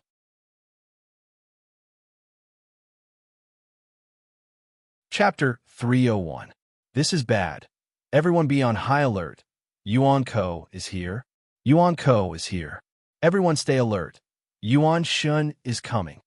Just as Gahan was thinking about how to get I Ching to go out of the city to search for the white sword with him, suddenly, a few figures were running in the foothold in a panic, constantly announcing the same thing. Uncle, what happened? I Ching took the lead and rushed out, grabbing the man who was running, and asked loudly, Yuan Ko is here. The man said while panting, when I went out to investigate the surroundings just now, I saw a steel monster chasing after 2 humans. The 2 humans tried to resist with their guns at first, but their bullets directly passed through the steel monster's body. That's Yuan Ko. Only Yuan Ko can't be hit by bullets. After saying these words, the man hurriedly ran to the building where the chieftain was. He was probably going to report to the chieftain. Master Gahan, can you save our tribe? Without a sword bearer, I'm afraid many people in our tribe will die. The young heaven covering Jindi I Ching looked at Gahan with a pleading look, implying that he could save the Zongzi tribe. In his eyes, Gahan was all his hope and longing. To be able to make one of the strongest Jindi in history look at him like this, Gahan was a little excited. Of course, as a sword bearer, saving ordinary humans is our mission.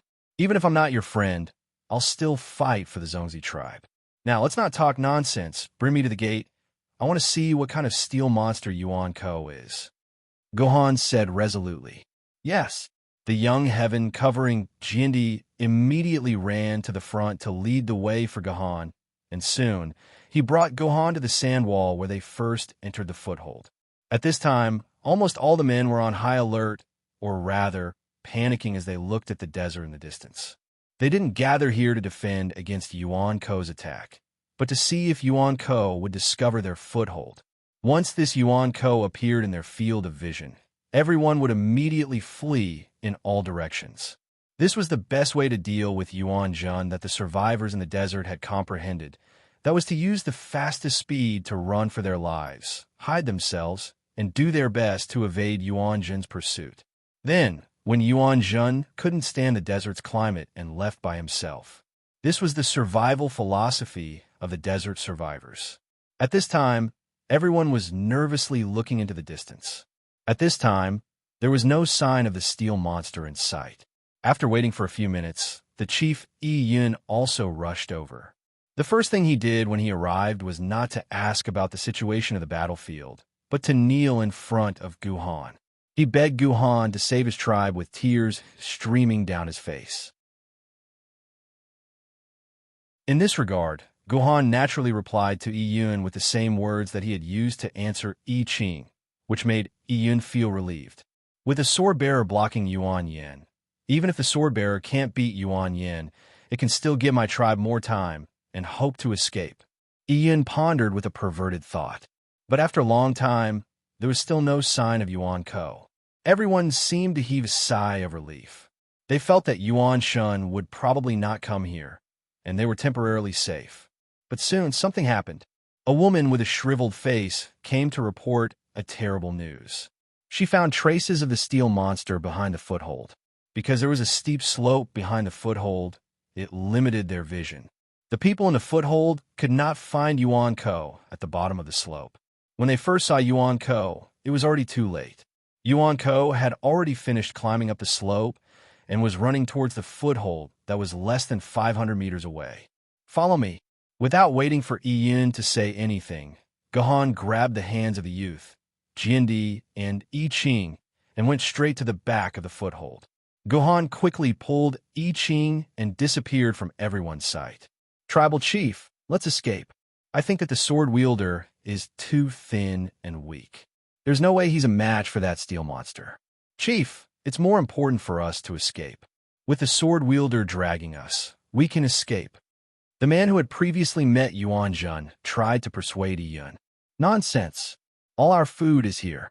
If we escape now, without food, we will still die." Yi Yun sternly reprimanded him. "Listen to my commands. I will go to the back to observe the situation. All of you go and pack up our food. If the situation doesn't look good, listen to my command to escape. Understood?" "Yes." Everyone responded in unison. Escaping was the right thing to do. With Gahan running at full speed, he arrived at the back of the foothold in no time. Looking over, there was indeed something made of steel rapidly advancing towards the foothold. But it was not a steel monster, but a tank from before the apocalypse. Gohan took out his personal terminal and pointed it at the distant Yuan Ko. Yuan Ko's information appeared. Yuan Ko's name: Japanese Type 89 Medium Tank, Modified. Level: Tiger Current 2D World. Real World Appearance Instance Dungeon. Most Instance Dungeons Health Points: 1. 5-star. Attack: 2-star Agility, 0. 5-star Fey Power. None abilities: 157mm short-barreled tank cannon, 2.6. 5mm machine guns. Ultimate skill: Triple Shot Introduction. The world's first tank appeared after the Battle of the Somme. The Japanese army was keenly aware of the great value of tanks and immediately imported the British Mk4 tank. After careful research on this type of tank, Japan released the indigenous Type 89 tank. The Type 89 tank was fast, agile, light, and convenient, and good at passing through trenches. But its armor was a fatal flaw. On the battlefield against the Japanese, there was no need to mention anti-tank cannons. Even a cluster grenade could directly penetrate the Type 89 tank's armor as long as it was placed in the right position. Hence, the Type 89 tank was also known as the Little Bean by the Chinese. It meant that this tank had a thin skin like a bean and was the easiest tank for infantry to deal with. In a direct battle with tanks, it would not be of much use. It is worth noting that tanks and other weapons will not become Yuan Ko. Either there is a Yuan Ko controlling the tank, or it is a tank girl. Please distinguish the type of Yuan Ko. So, it was just a tiger-level Yuan Ko. Gohan looked at the information and completely disregarded this Yuan Ko. It was just a tiger-level Yuan Ko. When Gohan was still an ancient sword tier player, he had not taken this Yuan Ko seriously. Now that Gahan was a treasured sword tier Yuan Ko, it was normal. This was to be expected. After all, this was an ancient sword tier dungeon. If the first player to appear was already above Tiger tier, then the average ancient sword tier player would have no chance at all. They would just have to surrender and quit the dungeon. Lord Gahan, can you deal with him? If not, please leave this place immediately. The Zongzi tribe is not worth a Lord Swordsman sacrificing his life. I Ching, who had been dragged over by Gahan, blushed. This Yuan Ko, whose entire body was made of metal, was especially terrifying in his eyes. He felt that Lord Gahan might not be a match for this Yuan Ko. In fact, this kind of metal guy was the easiest to deal with in Yuan Ko because he had all the information on him. On the other hand, the lone human Yuan Ko was the most difficult to deal with. You would never know what skills or tricks he would use against you. But obviously, I Ching did not think so. This was especially so when the cannon of this little tank flashed brightly. The cannon shell exploded beside I Ching, directly collapsing the already dilapidated building nearby. Dust flew into the air. I Ching suddenly felt that this Yuan Ko was too powerful, too arrogant. I Ching did not expect that in the future, this little tank would be like a loosely sealed can. With a casual wave of sword chi, he would be able to destroy hundreds or even thousands of such tanks. It's fine. I've come all the way from Yanjing, and there are many more powerful Yuan Ko than this. Guhan patted I Ching's shoulder, then turned to I Tian, who was beside him, and said, I Tian, kill it. I refuse. I Tian looked at Gahan, then looked at I Ching. Gahan immediately understood I Tian's meaning. She probably did not want to show off in front of I Ching. It seemed that she and Jitian Jindi had a lot of things that outsiders did not know about. Otherwise, she would not be so afraid of a mere Jitian NPC. Then let King Yu do it. Guhan didn't want to force I Tian. Right now, Guhan hadn't tamed I Tian yet. If he rashly forced I Tian to do something he didn't want to do, it would probably leave an indelible knot in I Tian's heart. Thus, under I Ching's dumbfounded gaze, Gohan swiped the center of Heavenly Sword's chest, and I Tian transformed into a treasured sword. Then, Gohan sheathed it back into the scabbard on his back. As for Gohan, he pulled out another bronze sword. After a flash of light, a girl with a completely different appearance from I Tian appeared beside Gohan. Despicable person, didn't you say that you would let I Tian experience the entire dungeon once? Why did you pull me out? I was planning to sleep in the scabbard for a while. King Yu stretched his waist, and his full chest shook perfectly. After he finished shaking, he realized that there was I Ching beside Gohan, and he shyly wrapped his arms around his chest. I Tian is throwing a tantrum, so there's no helping it. I'll have to trouble you to kill that tank for me. Gohan pointed at the Type 89 tank. Okay. King Yu was now very obedient. He did not waste any time and directly rushed toward the unlucky tank. Being targeted by a famed greatsword mistress, this Tiger Grade tank was really a tragedy.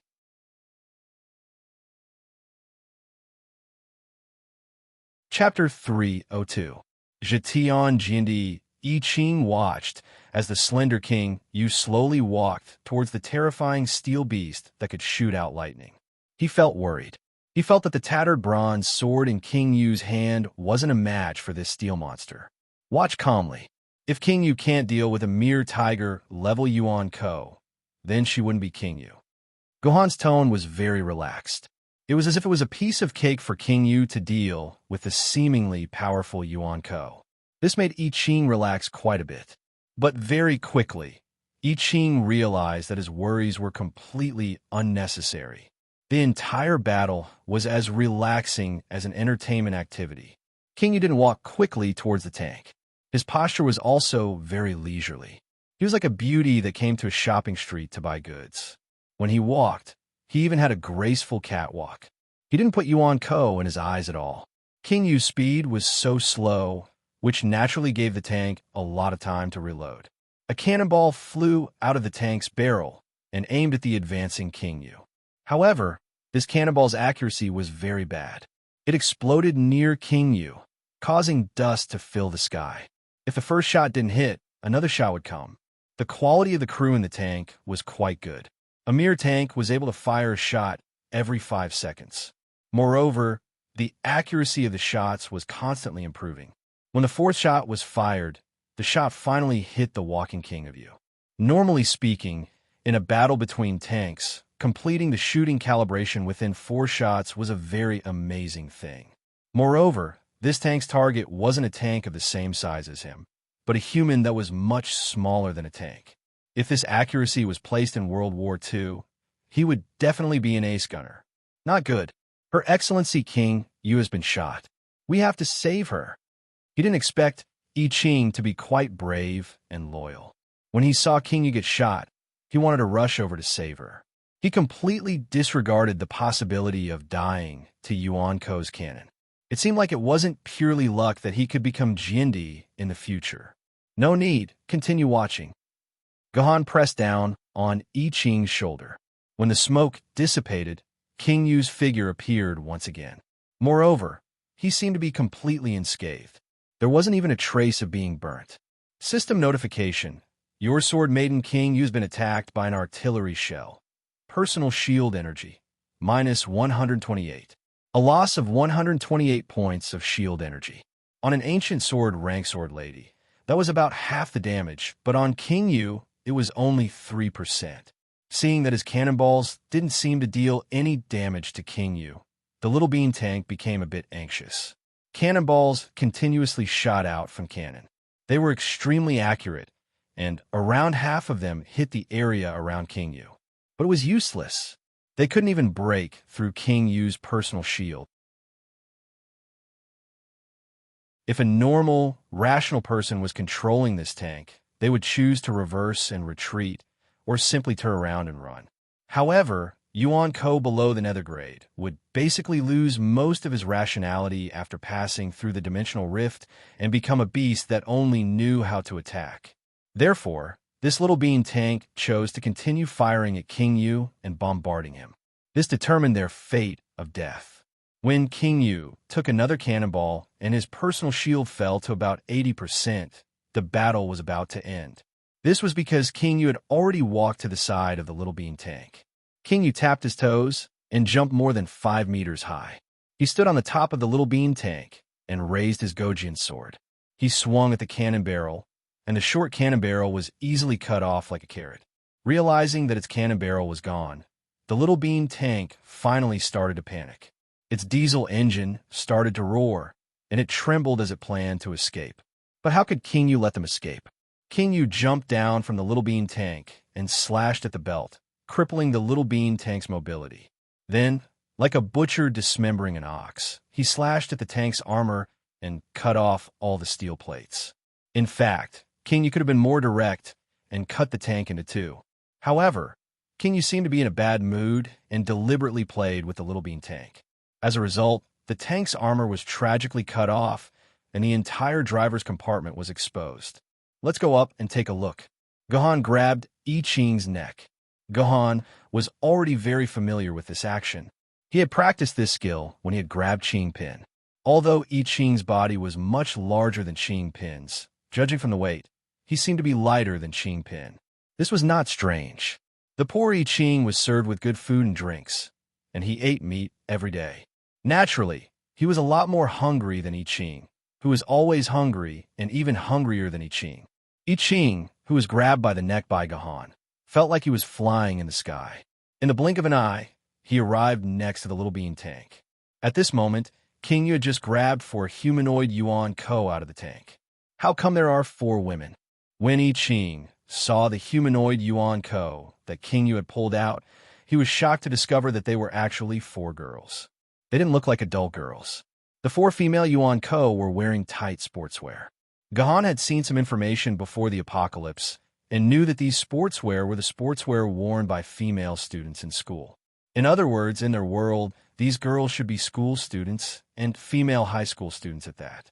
At this moment, the 4 female high school students seemed to have fainted during the battle. They were lying straight on the ground, allowing their bodies to be exposed in front of Gahan and I Ching. The inside of the chariot was extremely hot. Therefore, the sportswear of these female high school students were soaked in sweat and stuck tightly to their bodies, exposing their soft and youthful curves. Perhaps youthful wasn't the right word to describe these four female high school students. Two of the girls had voluptuous breasts and looked no different from mature women. Originally, it was the time for female high school students to grow their bodies properly. Moreover, the development of female high school students in the sports club was even better. Gone. How do we deal with these four Yuan-ko? King Yu's eyes showed a bit of pity.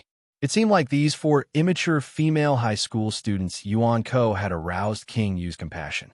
King Yu really couldn't kill four defenseless female high school students. I Ching, what do you think?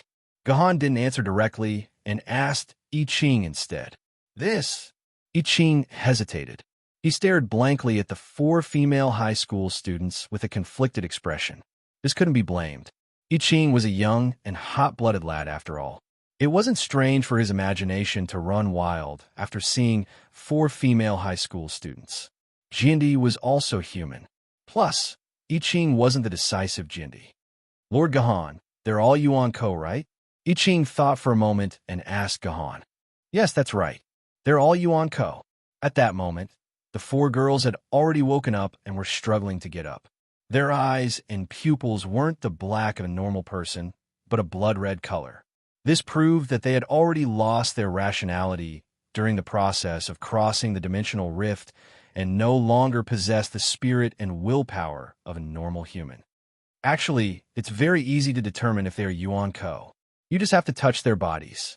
Gohan saw that I Ching was still hesitating and added, Yuan-ko's body is hidden in the dimensional rift, and only humans with sword essence can touch it. Otherwise, ordinary humans won't be able to touch their bodies. This is also why human weapons are ineffective against Yuan-ko. Touch these four, and you'll know if they're Yuan-ko. All right. I Ching nodded and extended his hand, intending to touch the four female high school students' Yuan-ko bodies. When they saw someone extending their hand, the four young girls were very resistant. They bared their teeth and roared at I Ching like wild beasts, as though they wanted to swallow I Ching alive. It looked very terrifying. Even though I Ching was a little afraid, he still touched the arms of the four Yuan-kos without any hesitation. I Ching was stunned for a moment before touching their heads and pinching their full breasts. Lord Gahan, these four girls aren't Yuan-ko. I Ching can touch them. How can this be? Gahan seemed to be thinking on the surface, but he already knew why I Ching could touch the four Yuan-ko bodies. It was a crucial step in Gahan's plan. At this time, Gahan actually had another thought in his mind. I didn't expect Jitian Jindy to be so lustful at such a young age. He even groped Yuan-ko's breasts. Could it be? Gahan paused his gossip about Jitian Jindy and pretended to be enlightened. I understand now. That must be it. I Ching, congratulations. You can become a sword bearer. I can become a sword bearer. I Ching was stunned. He lowered his head and thought for a few seconds. I know. I Ching's eyes were bright and excited. Lord Gahan said before that only humans with sword essence can touch Yuan-ko's body. So I also have sword essence in my body. People with sword essence in their bodies can become sword bearers. As expected of Jitian, Jitian was able to quickly analyze the situation, saving Gahan the trouble of explaining it to him. That is right. Those with sword essence in their bodies can become sword bearers. Gahan nodded. The plan was proceeding quickly. It would not take long before this instance dungeon was over. So, Lord Gahan, how can I become a sword bearer? I Ching asked curiously. It is very simple. We need to find your sword lady, Gahan replied with a smile.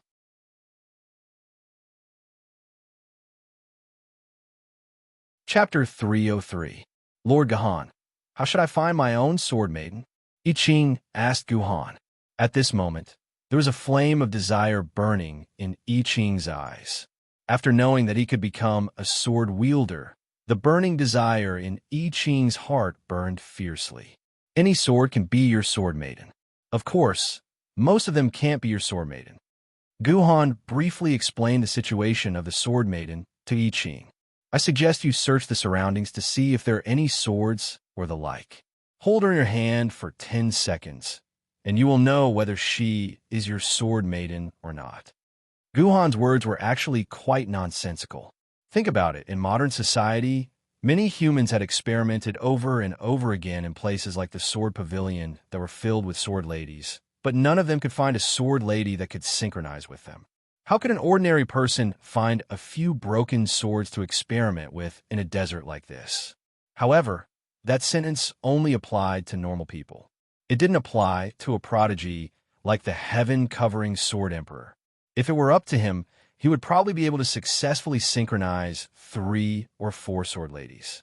Moreover, the system's quest notification clearly told Guhan that there was an ancient sword lady, the White Iron Sword, that could be synchronized with I Ching nearby. All right, I remember that the chief once collected a few swords. I'll go and ask the chief for one. Although I Ching was quick-witted and shrewd, he was still a young man. He could not hide the excitement in his voice. Sure, but what about these Yuan Ko's? Guhan pushed Yuan Ko's problem to I Ching. If they escape later, I'm afraid they'll hurt other humans. Guhan looked at I Ching with a smile. There was always something unfathomable in his eyes. I Ching understands. If I may be so bold, I'd like to borrow your sword maiden from Lord Guhan.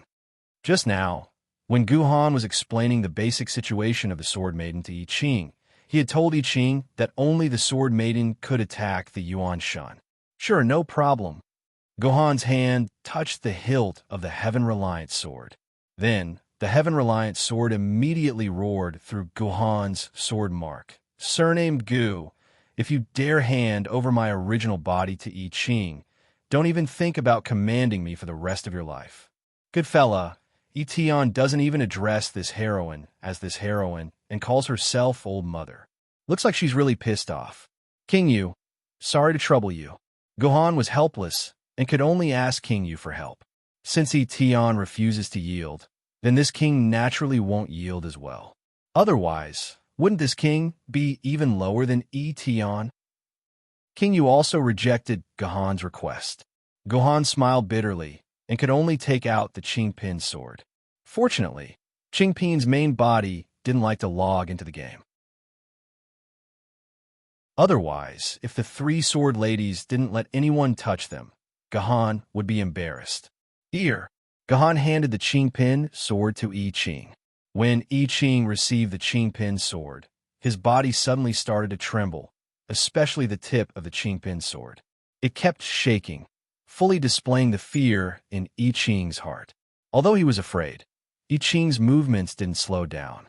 His eyes were wide open as he stared at the 4 female experts lying on the ground. Then, he raised the sword and the Qingpin sword accurately pierced the hearts of the 4 female high school students. Is this okay, Lord Guhan? The girls on the ground started to bleed profusely. The blood quickly dyed the ground red. At the same time, their bodies started to twitch like chickens and ducks that had their necks cut and their blood drained. I Ching resisted the urge to vomit and returned the Qingpin sword to Guhan. First time killing Yuan Ko.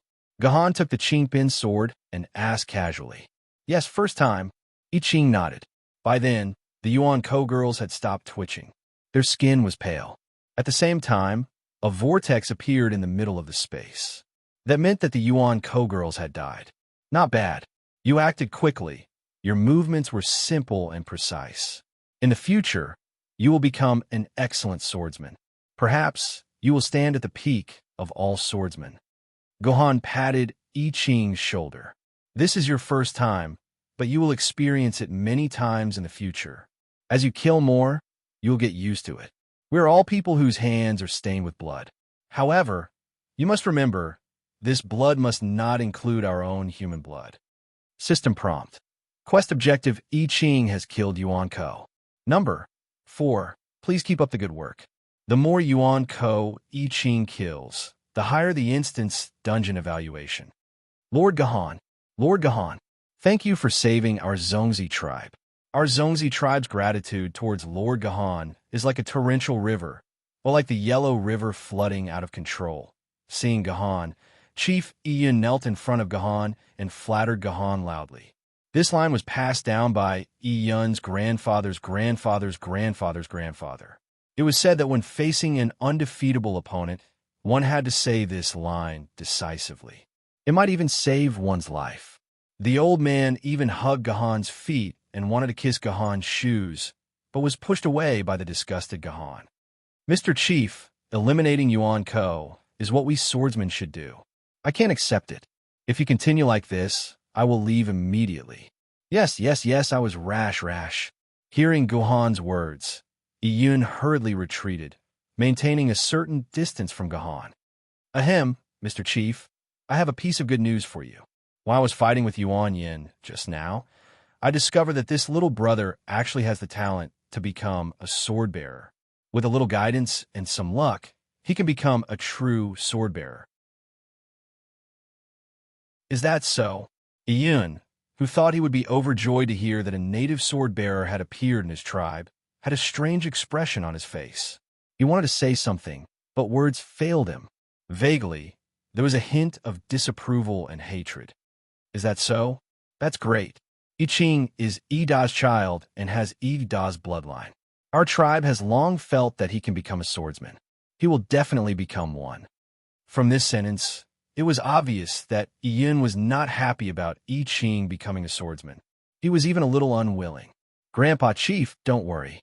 I Ching, am not that ungrateful Ida. I Ching, was raised by the tribe.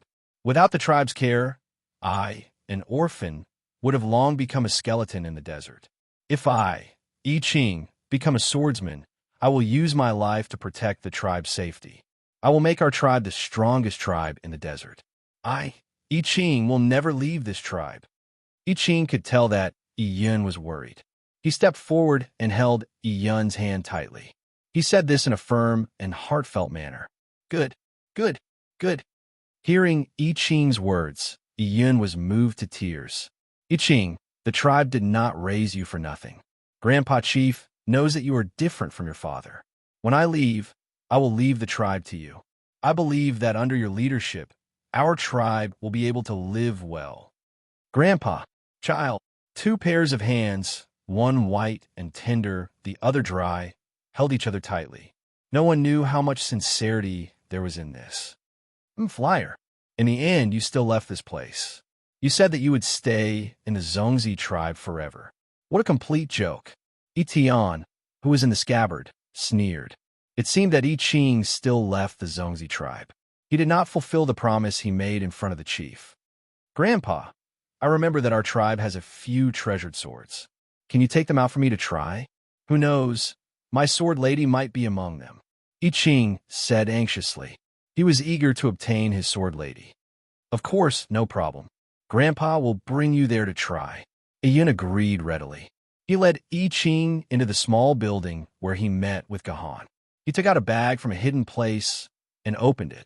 There were a few rusty treasured swords inside. Gahan only needed to glance at the pocket to know that I Ching would not be able to find his sword lady in it, because not only were the swords rusty, none of them looked like white iron swords. Since the system said that I Ching's ancient sword lady was a white iron sword, then I Ching must be a white iron sword. The messy swords in the bag could not be successful. Sure enough, I Ching held the swords in his hand for tens of seconds, but none of them had any reaction. Although he failed, I Ching did not seem depressed.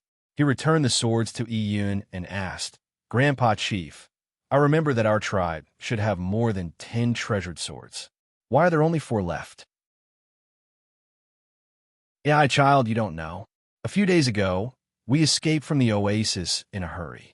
The remaining swords were left in the oasis. I'm afraid they are all in the hands of the Mastiff tribe. Grandpa can't do anything about it. Iyun sighed a few times. Suddenly, he had an idea. Coincidentally, Lord Gahan is here. Why don't you beg Lord Gahan to bring you to the Mastiff tribe? With Lord Gahan's help, the Mastiff tribe would definitely not dare to resist Lord Gahan's will. That's not a good idea. How can we trouble Lord Gahan for such a matter? I Ching shook his head desperately, indicating his refusal. It's fine. It's just a trip to the Mastiff tribe. Compared to having a new sword bearer, this little bit of trouble is nothing. Gahan obviously would not reject it. If not, he would not be able to complete his dungeon.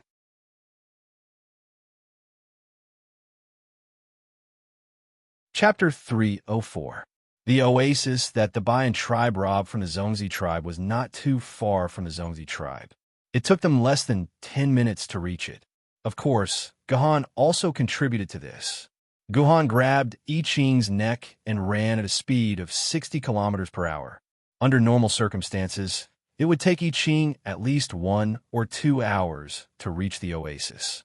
Master Gahan, we're here. Be careful. Don't be discovered by the Bayan tribe. After arriving at the outskirts of the Bayan tribe, I Ching hurriedly called for Gahan to stop. Some unwilling tribesmen wanted to secretly investigate this oasis to see if there was a chance to take it back. As a result, they were discovered by the Bayan tribe, who chased them all the way back to their temporary stronghold. 3 or 4 young men died. So, I Ching instinctively told Gahan to stop and be careful. Be careful of what? Gahan threw I Ching onto the sand, while walking openly. Do you think the Bayan tribe would dare to attack a sword-bearer? They wouldn't dare. I Ching rubbed his head. Even if you beat them to death, they wouldn't dare to attack Master Sword-bearer. Thus, Gahan led King Yu and I Ching towards the oasis in the desert. 2 scouts who were observing from the observation tower immediately discovered Gahan and I Ching. They immediately grabbed wooden sticks and hit a broken gong beside them. Very soon, a large group of people with disheveled clothes rushed out with all kinds of weapons in their hands. These people's weapons were different. Some of them were holding pitch-black guns, which were very intimidating. Most of them could only hold the sharpened wooden sticks in a very tragic manner. However, looking at their physical quality and condition, these people were indeed much stronger than the people of the Zongzi tribe. Each of them was full of fighting spirit. No wonder they could drive the Zongzi tribe out of this oasis. I was wondering who it was. So it's you, I Ching. You were lucky enough to escape with your lowly life. Why are you so eager to return to me now? Among this group of aggressive people, a young man wearing a complete set of clothes stood out from the crowd. Although this set of clothes was full of pudding, the fact that he could wear a complete set of clothes showed that this young man had an extraordinary status in the Taowu tribe. His name isn't Quan. He is the son of the Bayan tribe's chief. He is very brave. He was the first one to rush into the oasis that day. I Ching whispered to Gahan. He also specifically pointed out that this young man was the chief's son. It doesn't matter. It doesn't matter who he is. Go tell him my identity and ask them to let us in. Gahan said disdainfully. Yes, sir. With Gahan's support, I Ching was very confident. He swaggered to the opposite side of Quan and loudly announced, Quan, this is the sword-bearer from Yinjing City. Now that the sword-bearer has something to do in the oasis, get out of the way and don't block the sword-bearer's way. Looking at I Ching's arrogance, Gahan couldn't help but sigh. He didn't expect the dignified Jijindi to be his follower. Unfortunately, this was only in the game. It didn't have any practical meaning. Sword-bearer, and Quan was taken aback. Only then did he notice that there were 2 people beside I Ching, a man and a woman. They were wearing clothes and pants, as well as all kinds of strange props. They were much more advanced than what he was wearing. To think that he thought that the clothes he was wearing were the best in the desert. Compared to them, he was so ashamed that he didn't even know where he was. According to the usual plot, Quan would immediately order all his subordinates to attack Gahan. Since this guy dared to wear better clothes than him, Quan would definitely snatch this guy's clothes and put them on himself. Then, he would completely disregard the problem of Gahan's strength. In any case, he would just give Gahan a chance to act cool. If he didn't make a move, how could Gahan act cool? Unfortunately, this Quan didn't play according to the plot. He was just a young man with intelligence. After observing the clothes, Quan believed half of I Ching's words. Even if all the clothes of the tribes in the desert were gathered together, they wouldn't be able to come up with a set of clothes like this. These 2 people must have come from somewhere other than the desert. They had traveled through mountains and rivers, passing through countless territories of Yuan-Ko to arrive here. If it was an ordinary person, they would have died countless times already. Only the sword-bearer could do this. So it's the sword-bearer. Quan has been disrespectful. Step aside. Let the sword-bearer enter our tribe. and Quan immediately ordered all his subordinates to disperse, making a path for them. And Quan's thinking was very simple. If Gahan was really the sword-bearer, then no matter what, he couldn't beat him. It was better to serve the sword-bearer well. If Gahan wasn't the sword-bearer and was just used by I Ching to scare people, then it didn't matter. Once they entered the Bayan tribe, would these two people still be able to escape? There are a lot of smart people in this dungeon. Gohan smiled indifferently and strode forward. Your Bayan tribe is lucky, I Ching muttered in his heart. He was looking forward to this idiot and Quan attacking Gohan and provoking Gahan. Then he would drive the entire Bayan tribe out of the oasis. This way, their Zongzi tribe would have an opportunity.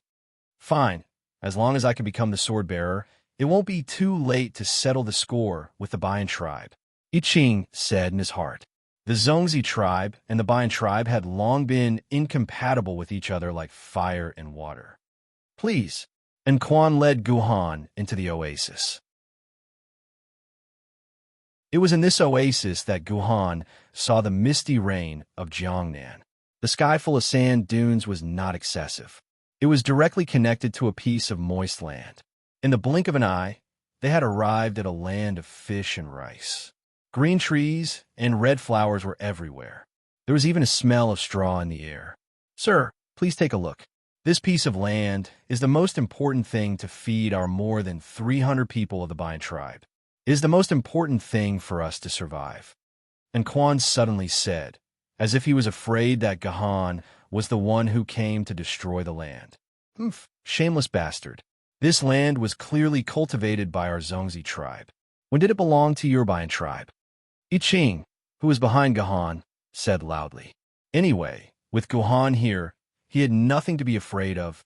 More than 10 years ago, it was your Zongzi tribe who snatched this oasis from our Bayan tribe. Now, we're just taking back what originally belonged to us. Is there anything wrong with that? And Quan said righteously. It seemed like this oasis was also snatched from someone else by the Zongzi tribe. I Ching, I'm only here to help you find your sword lady. I won't interfere in the matter between your tribe and in Quan's tribe. Keep your petty thoughts to yourself. Gahan said indifferently. I Ching's expression immediately turned gloomy, while Quan let out a sigh of relief. It seemed like he didn't have to worry about the sword-bearer attacking his tribe anymore. However, this also confirmed that this man was a genuine sword-bearer. The group of people silently walked in the oasis. This oasis was not big, and the fields were gone in a short while. Seeing this scene, King Yu curiously asked, "Strange, I see that there is normal land under the sand. Why don't you clear away the sand? Wouldn't that create more oases?" King Yu's words hit the nail on the head. After all, this was a water town in Jiangnan. It was not far from the sea. Although it had been transformed into a desert by Yuan Yan's magic, the effect of the magic was not unchangeable as long as the surviving humans worked hard.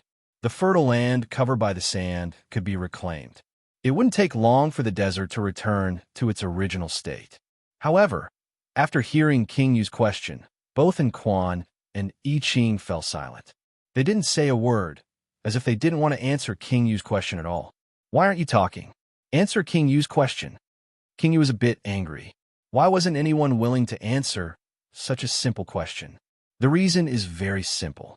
It's not that these people don't want to restore this place to a land of fish and rice. It's because they can't restore this place to a land of fish and rice. Am I right, I Ching and Quan?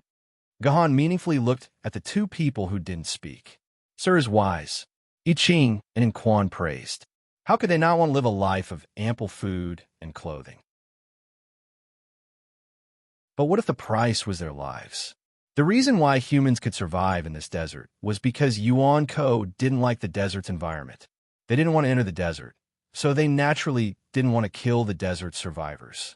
This was the fundamental reason why these survivors could struggle in the desert for more than 200 years. Once the desert disappeared, this place would return to Jiangnan's water village. That would be the time for these survivors to die. Therefore, they would rather live a life of hunger than change the environment here. It was all for the sake of survival. And Quan's father, the chief of the Bayan tribe, was already respectfully welcoming Gahan's arrival in front of a brick house. and Quan had already sent someone to report Gahan's news to the chief. Compared to Quan, his father's eyes were more sinister. If Quan was only 60% sure that Gahan was the sword-bearer, then Quan's father was 90% sure, because he had dealt with the sword-bearer once. After a series of hypocritical pleasantries, Gahan straightforwardly explained his intentions to the chief. The chief pondered for a moment. "Sir, it's not that I'm willing to listen to Sir's orders. It's just that I Ching's Zongzi tribe and our Bayan tribe are mortal enemies. If I give these swords to him, and he really becomes the sword-bearer, then there's no reason for I Ching not to retaliate. I hope Sir can understand."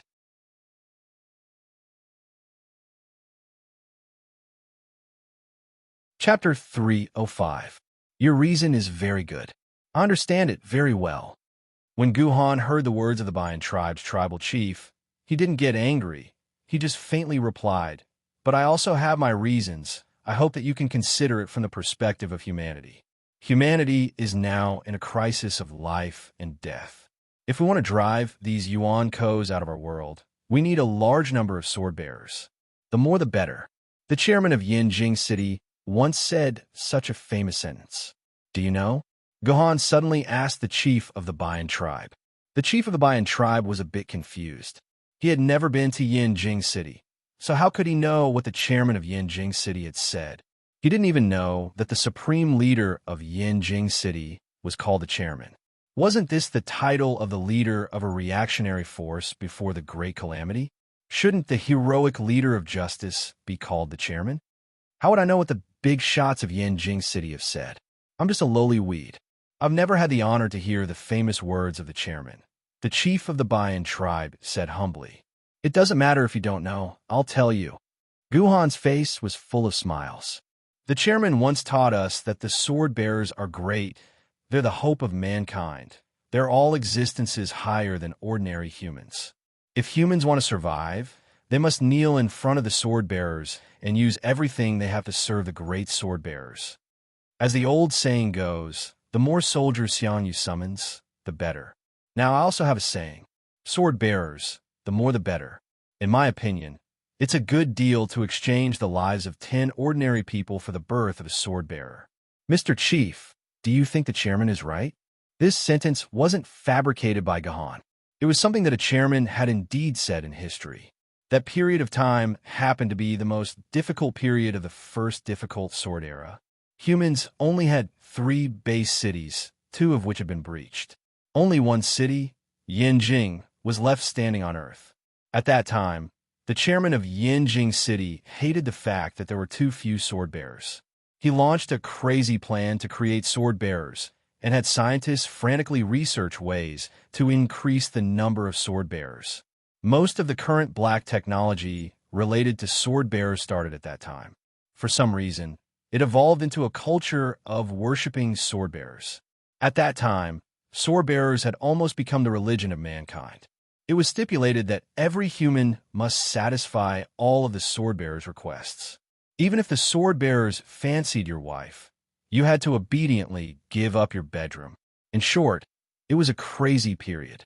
All kinds of things that are now unacceptable were happening in that era. As the highest leader of mankind, it was only natural that the chairman of the Yinjing City Council would say something that sounded a little anti-human.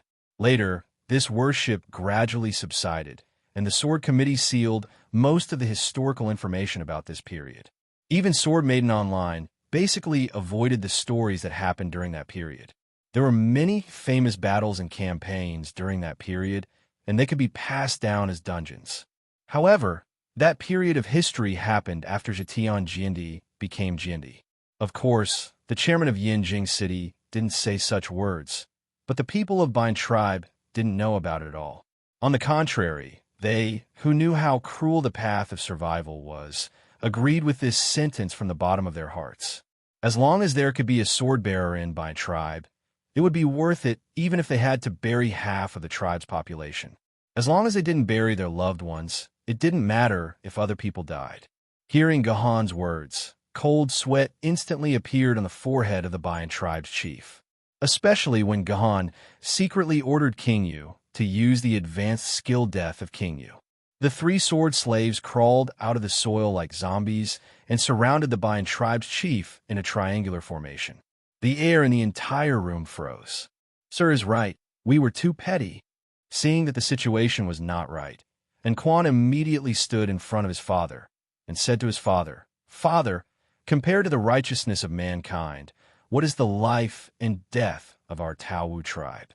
Father, hand over the sword, maidens you collected to Lord Guhan." "Yes, yes, yes."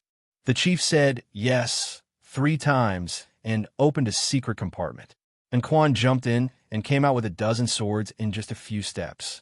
Guhan took a quick glance and saw the white iron sword among the swords. He knew that the second main mission was done. "I Ching, go and touch these sword ladies," Guhan said to I Ching. I Ching nodded excitedly and immediately rushed to the pile of swords and started testing them one by one. "Sir Guhan, to become a sword bearer, I just have to touch these swords?" And Quan's eyes lit up when he heard what Guhan said to I Ching. He keenly sensed some important information. "That's right. You can also touch them. It's best if you succeed. This way, we humans will have 2 more sword bearers," Guhan said indifferently. Even a fool could see that this dungeon was I Ching's home dungeon. It was a dungeon to promote the great deeds of the young heaven covering Jindy. It had nothing to do with Quan, who was just a side character. Unfortunately, Quan did not think so. His ability was not inferior to I Ching's. Why could he, I Ching, obtain the favor of a sword bearer, while Quan could not? Nobles, generals, and ministers all had guts. Ah, heavens! What happened? Jade Emperor above, what a dazzling light! At this time, I Ching finally touched the most important sword lady in his life, the white iron sword. The moment he touched it, the white iron sword blossomed with a dazzling light and entered I Ching's body.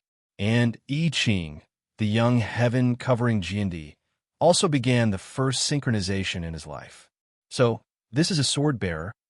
Seeing this scene, Quan's eyes were filled with envy and jealousy. He hoped that the person shrouded in the light was him and not this damn I Ching. How good would it be if everything was reversed? And Quan could only be envious and jealous. He had touched each of these swords no less than 10 times. If his sword lady was among them, he would have become a sword bearer long ago.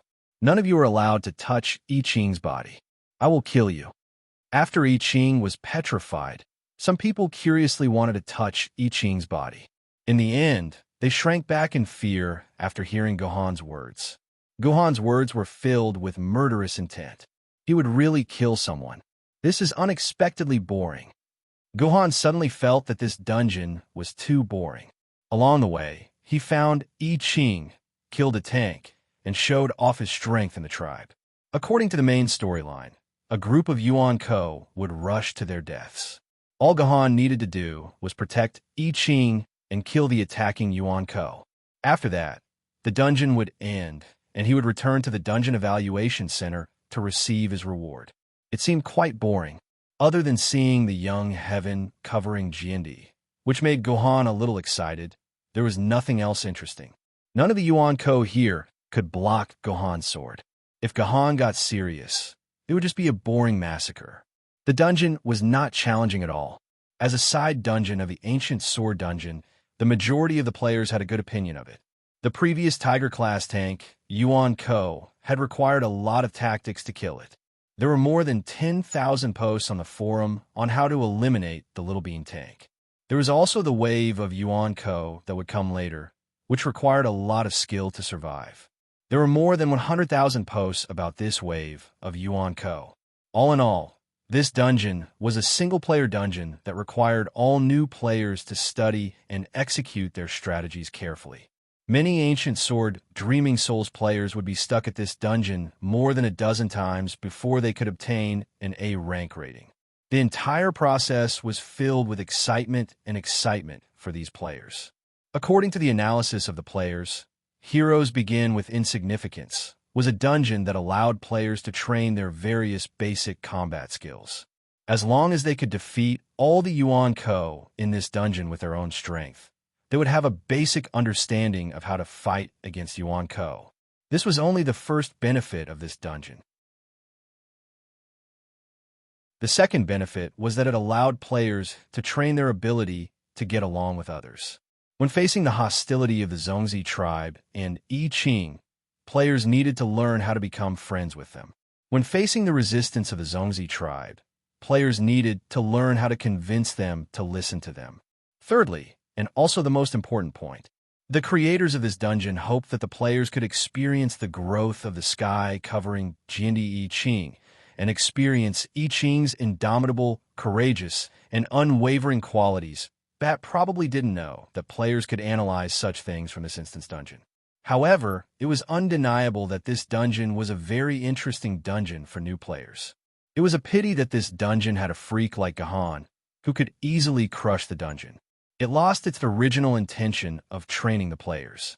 This also made Gahan feel that it was not interesting at all. Sir Chief, bad news, bad news. We just found a large wave of Yuan Ko coming towards our oasis from the northwest.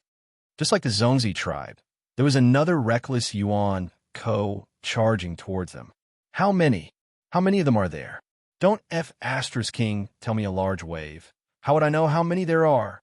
100, number 200, no, at least 300, at least 300 people, Sir Chief. The messenger panicked. What? How could this be? The chief jumped up, then felt dizzy and fainted. 300 Yuan Ko, our Zongzi tribe is dead this time. This was the last sentence that came to the chief's mind. System notification, Quest 2 completed. I Ching has synchronized with Bai Taijian. System notification, main quest updated. Quest 3, protect the oasis.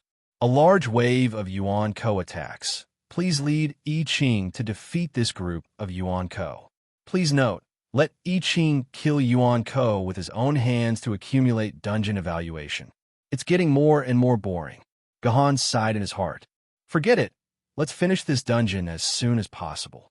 Unfortunately, Gahan didn't know that this dungeon that made him feel extremely boring would bring about all kinds of consequences that Gahan could never have imagined, causing him to be in huge trouble.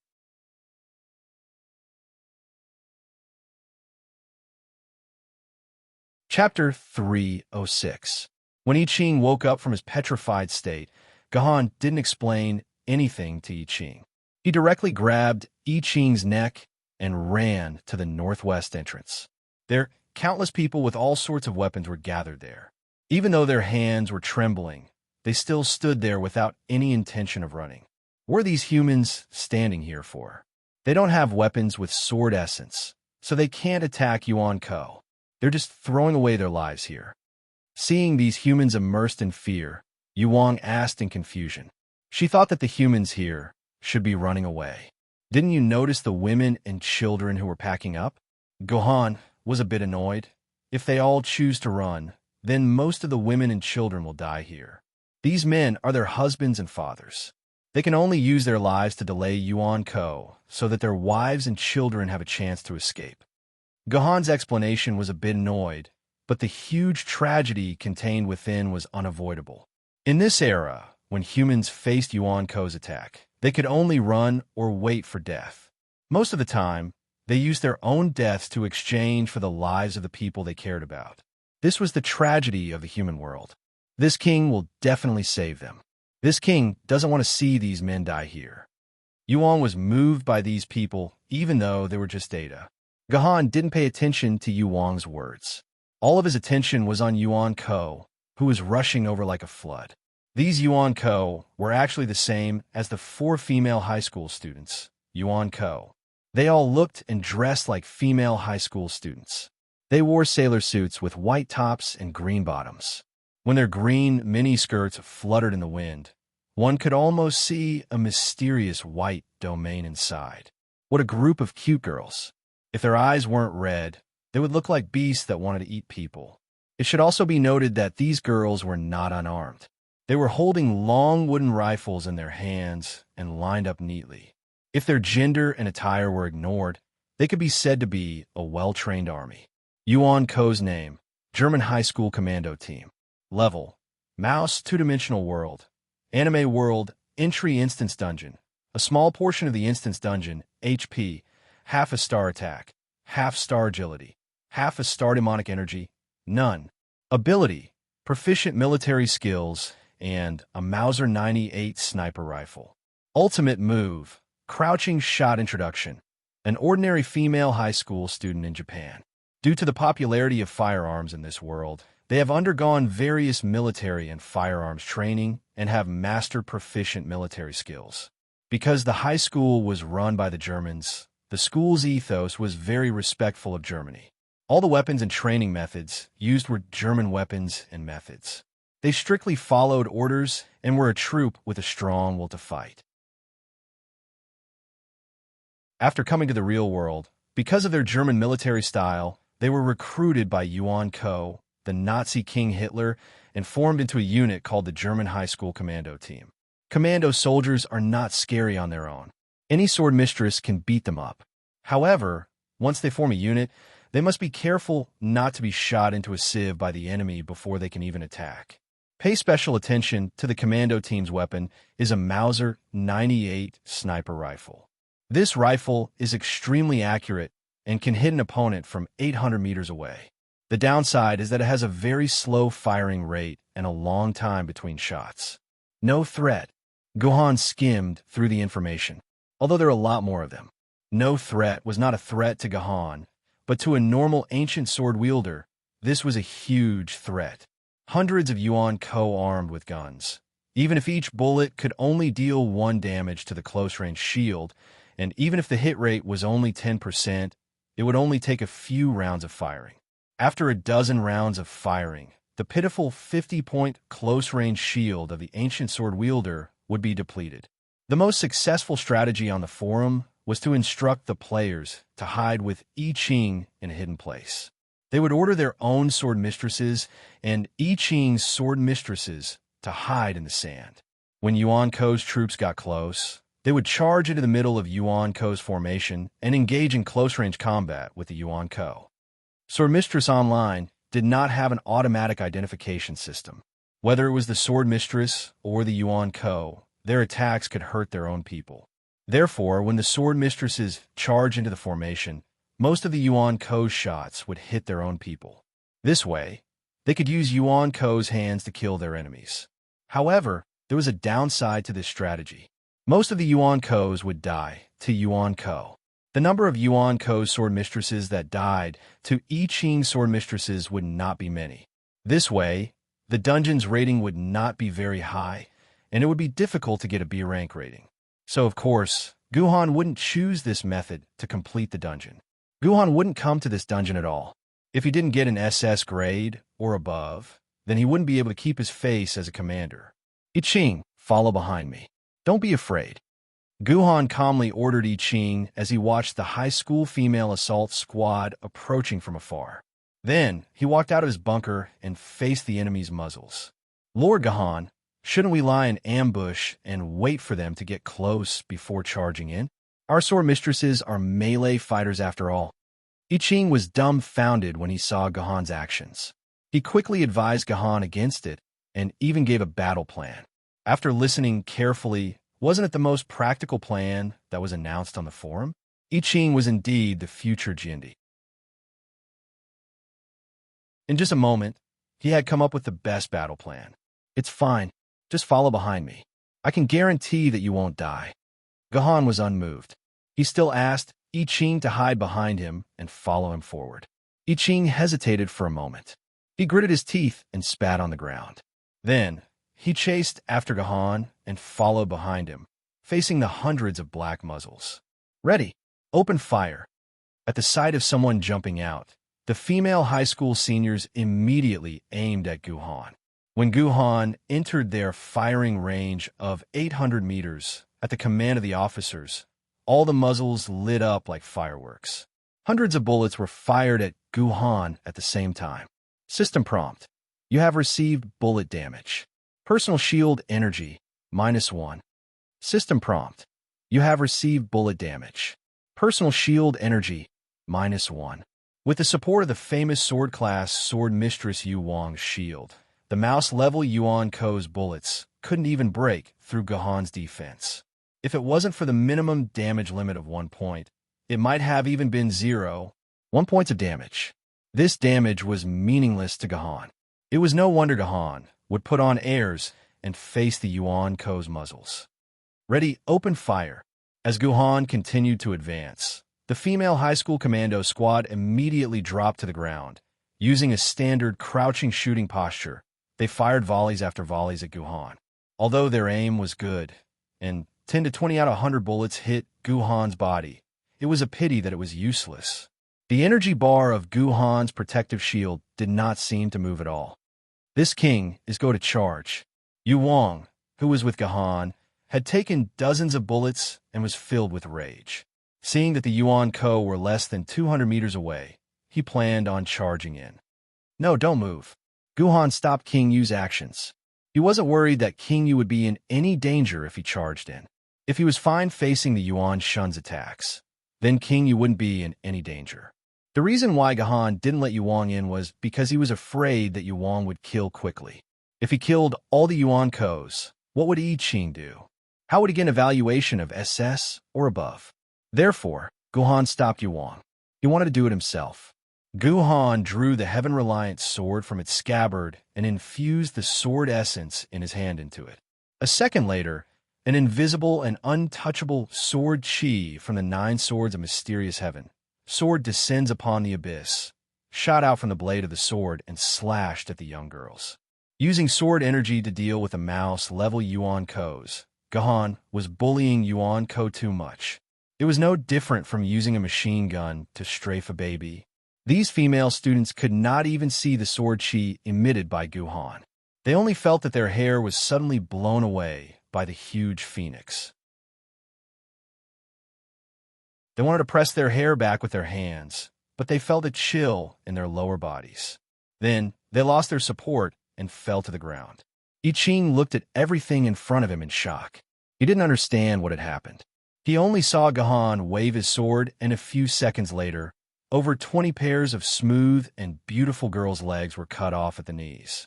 Then, the Yuan Kos fell to the ground like dominoes. Although they wouldn't die in a short time, their combat strength was basically gone.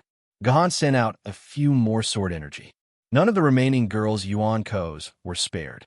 Just like the 20 or so girls before, they were all cut off at the knees by Gohan and became crippled. Gohan had specially chosen the position of the knees because the blood vessels there were protected by the kneecap. If the knees were cut off, the blood loss wouldn't be as fast as other parts of the body. These Yuan Kos could live for at least another 10 minutes. It's over. Seeing the aggressive Yuan Kos army, I Ching was prepared to die. He followed behind Gohan and fought. He had thought that he would have to go through a battle of life and death before he could obtain the final victory. He hadn't expected that in less than 30 seconds, all the Yuan Kos would fall. Although they weren't dead, they had only been stabbed once. I Ching, release your sword mistress.